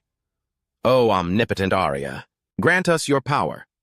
He used Field of Radiant Light, greatly boosting his allies' abilities, such as their light attribute attack power. Magical defense and recovery ability increased by 120% applied to the Iron Legion over there.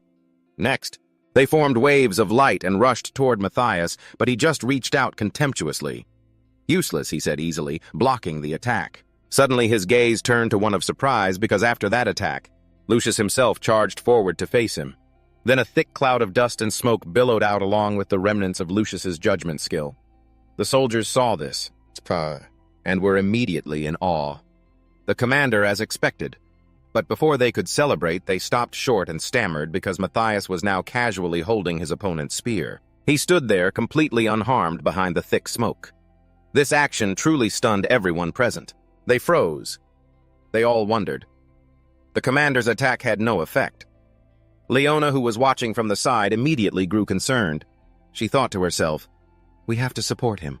But how are we supposed to do that? Even legendary equipment has no effect, so lower-tier items will surely be useless. Suddenly she had a thought. That's right. We have that. Our legendary item, the Cross of Faith. Thinking this, she remembered when Lucius had given her a Cross of Faith, which was currently stored in a miniature space pouch. He had said softly, I entrust this to you. It wasn't just to jam the boss room door, but also for her to use in case of an emergency.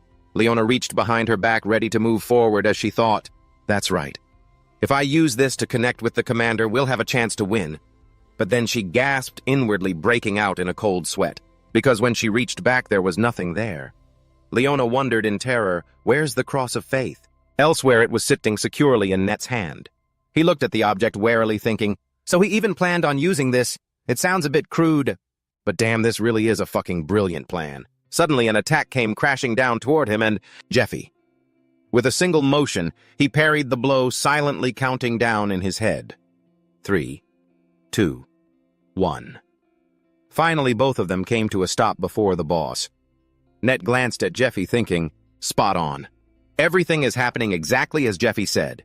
We just have to dodge for 15 seconds and this skill will disappear. And that thing can't use area of effect attacks back to back. That's because these skills require the user to mentally compute complex magical formulas. If you use too many major skills in a row, the brain will melt from the overload. The user is forced to weave smaller skills in between the larger ones to let their brain cool down. Good equipment can only help reduce the strain on the brain. It can't change this fundamental rule. Now is the time to attack Net, thought decisively. Suddenly, the corner of the boss's mouth curled up, and then waves of thorny vines came crashing down on them. Net calculated his next move: 1 step back, 3 steps sideways, then climb.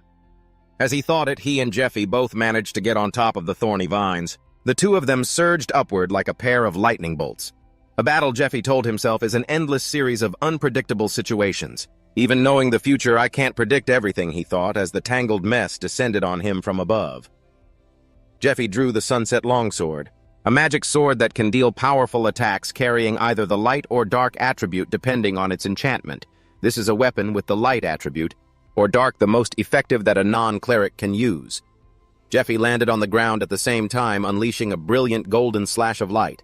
And he told himself, that's why the most important thing is how much you've built up over time. He looked at the boss. Do I have enough equipment? Do I have comrades I can trust? The questions kept coming. Do I have the unwavering will to face adversity? Best to overcome any sudden disadvantageous situation that might arise? Jeffy thought. Then he and Net raised their swords in unison and let out a yell before he asked himself, have I trained enough to become the kind of person who can overcome this moment? This battle, Jeffy unleashed the Dragon King's secret art, Ascending Cloud Dragon. At the same time, Net also landed a finishing blow and sliced clean through the boss's head. He then landed safely, but of course the severed part began to convulse, and right from that spot, it grew a new head. It's not over yet. The thought instantly flashed through both their minds. It's changing its form, they thought, watching the grotesque transformation before them. But then the corner of Jeffy's mouth curled into a slight smile. He dropped into a stance facing it. I've been waiting for this moment. With that thought, he shouted to the person beside him, Net! His partner quickly yelled back, I know, and immediately took off. Net leaped up and in the blink of an eye was facing the regenerating Eurydica.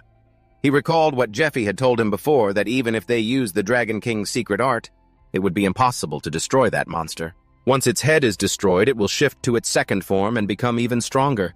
However, for a single moment while it's transforming, it will be completely immobile and unable to use any skills. Jeffy had emphasized, that single moment is what we're aiming for.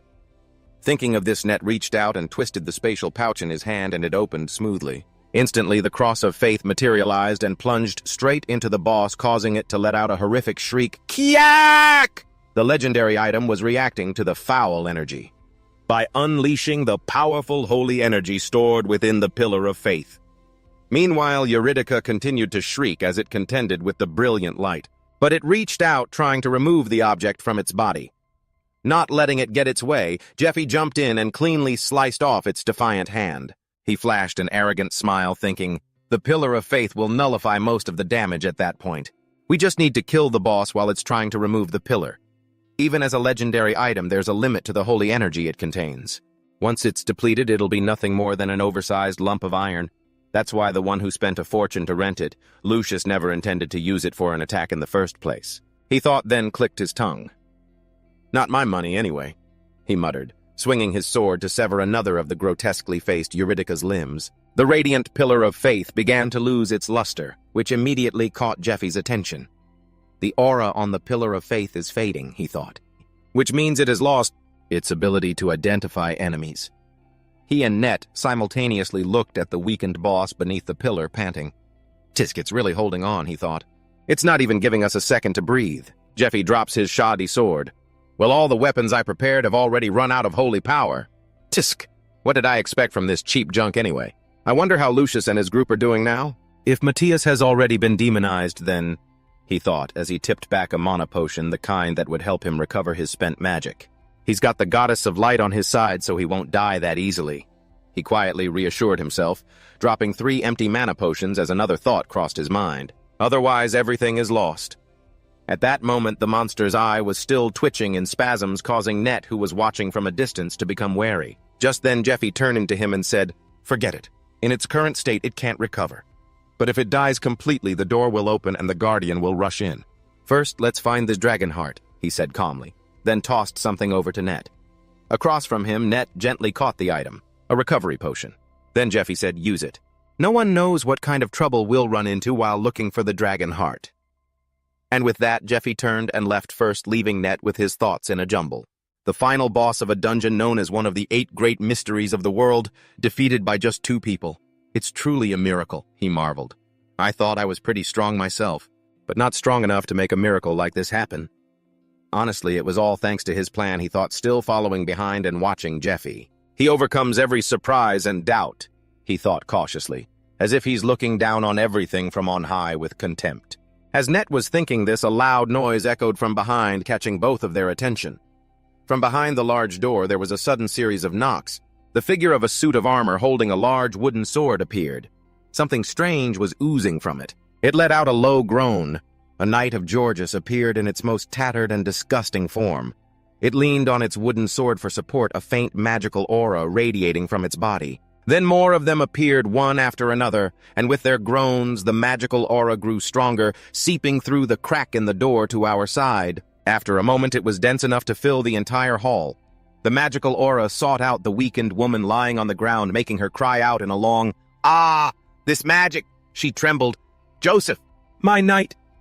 She stammered, so moved that tears streamed down her face. Immediately after absorbing the magical energy, her body began to transform as Net stood watching. Struggling to raise a protective hand, he asked in confusion, "Well, what the hell is going on?" Jeffy, equally clueless, replied, "I don't know either. This wasn't in the report." "The report on Lucius's dungeon conquest that I read in my past life," he silently mused. "I see now. Unlike Lucius, who entered the boss room after defeating the Guardian monster, the future has changed because that thing wasn't destroyed." Eurydica had now regained her form. Though it was no longer her original form, she glanced at the holy pillar of faith and simply pointed a hand at it. Instantly, a sand maw opened up and swallowed the holy cross whole. Once it was done, she looked over at them. Jeffy and Net immediately charged forward, raising their blades to strike her down as they both yelled out. But as their swords struck Eurydica's body, Net thought in a panic, "There's no sensation of impact."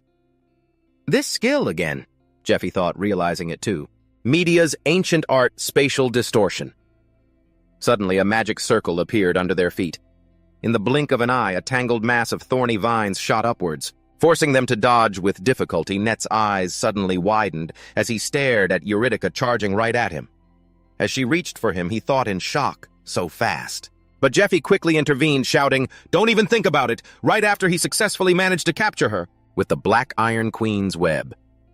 "Get over here!" Jeffy yelled, gripping the threads tightly. Eurydica just whimpered in frustration as a light suddenly began to glow around his arm. He thought to himself, basic reinforcement magic formula. Then he gave Eurydica a powerful tug, silently calculating in his head about her defensive technique. Spatial distortion is invincible as a defense. However, because it warps the space around the user, even their own attacks can't reach their opponent, he thought as he pulled her. That means the moment Eurydica gets close enough to attack is our only chance. She wasn't idle either, immediately stretching out her hand. She then created her own thorny vines, anchoring them firmly to the floor. But right before her eyes, the image of Net swinging his sword appeared. He smoothly brought the blade down, and just as he was silently cheering, "All right, the attack hit now." His thought cut off, abruptly replaced by shock, as he saw the slash heading right back at him. What? The slash instantly connected, cutting him diagonally from his right shoulder to his left hip. As he collapsed, Eurydica simply stood there, triumphant. It was because she had used Black Mirror, an ancient art of media that reflects all incoming damage while also increasing the reflected damage by 300% based on the user's proficiency. Eurydice gently pointed her hand at him. A surge of magic powerfully formed into a black hand and slammed down on him. Net cried out, "Ah!" as he blocked the blow. At that moment, a fist flew out. Jeffy relentlessly landed powerful blows on Eurydice's back. Thunder strike palm. He brought down each punch like a clap of thunder. As he deployed his technique, she immediately began to chant, but he quickly created a glowing thread to launch his next attack. The thread stretched toward several points of light, on her right arm. Pressure point, he thought, an Eastern technique used to crush an opponent by constricting the meridians that circulate their magic, he thought as his grip made her falter. Although it doesn't deal as much damage as a typical weapon attack constricting the pressure points. Temporarily severs the opponent's meridians, making it impossible for them to use any skills. Her mana recovery speed is incredible, as expected of a great mage. If I hadn't mastered this technique, looks like I couldn't sever her mana flow. He sighed, exhausted, but still on guard. To think I'd actually be using the things I trained with Auntie for like this. Seizing the chance, Eurydice jumped back, growling in fury, but he wasn't about to let her get away that easily. He once again used his ensnaring web to latch onto her while constricting her mana channels. I'll work together with these threads, he thought, forcefully pulling Eurydice closer. As soon as the distance was perfect, he pressed both hands against her body, making her let out a loud, pained shriek. Just then, he pulled out the item he'd bought from Yos, the enchanted healing beads. It was a rosary with Buddhist techniques carved into each wooden bead. Even a non-monk could use this rosary. The skill enchanted in the beads disappears after a single use. He then flicked 3 of the wooden beads away. A little over 9 seconds until the black hand vanishes, Jeffy calculated as he watched them fly. He let out a relieved smile only when they landed on Ness, making him grunt. There, he thought. I've managed to save his hide for now. But because he'd let his guard down, he was immediately struck by a powerful blow from below.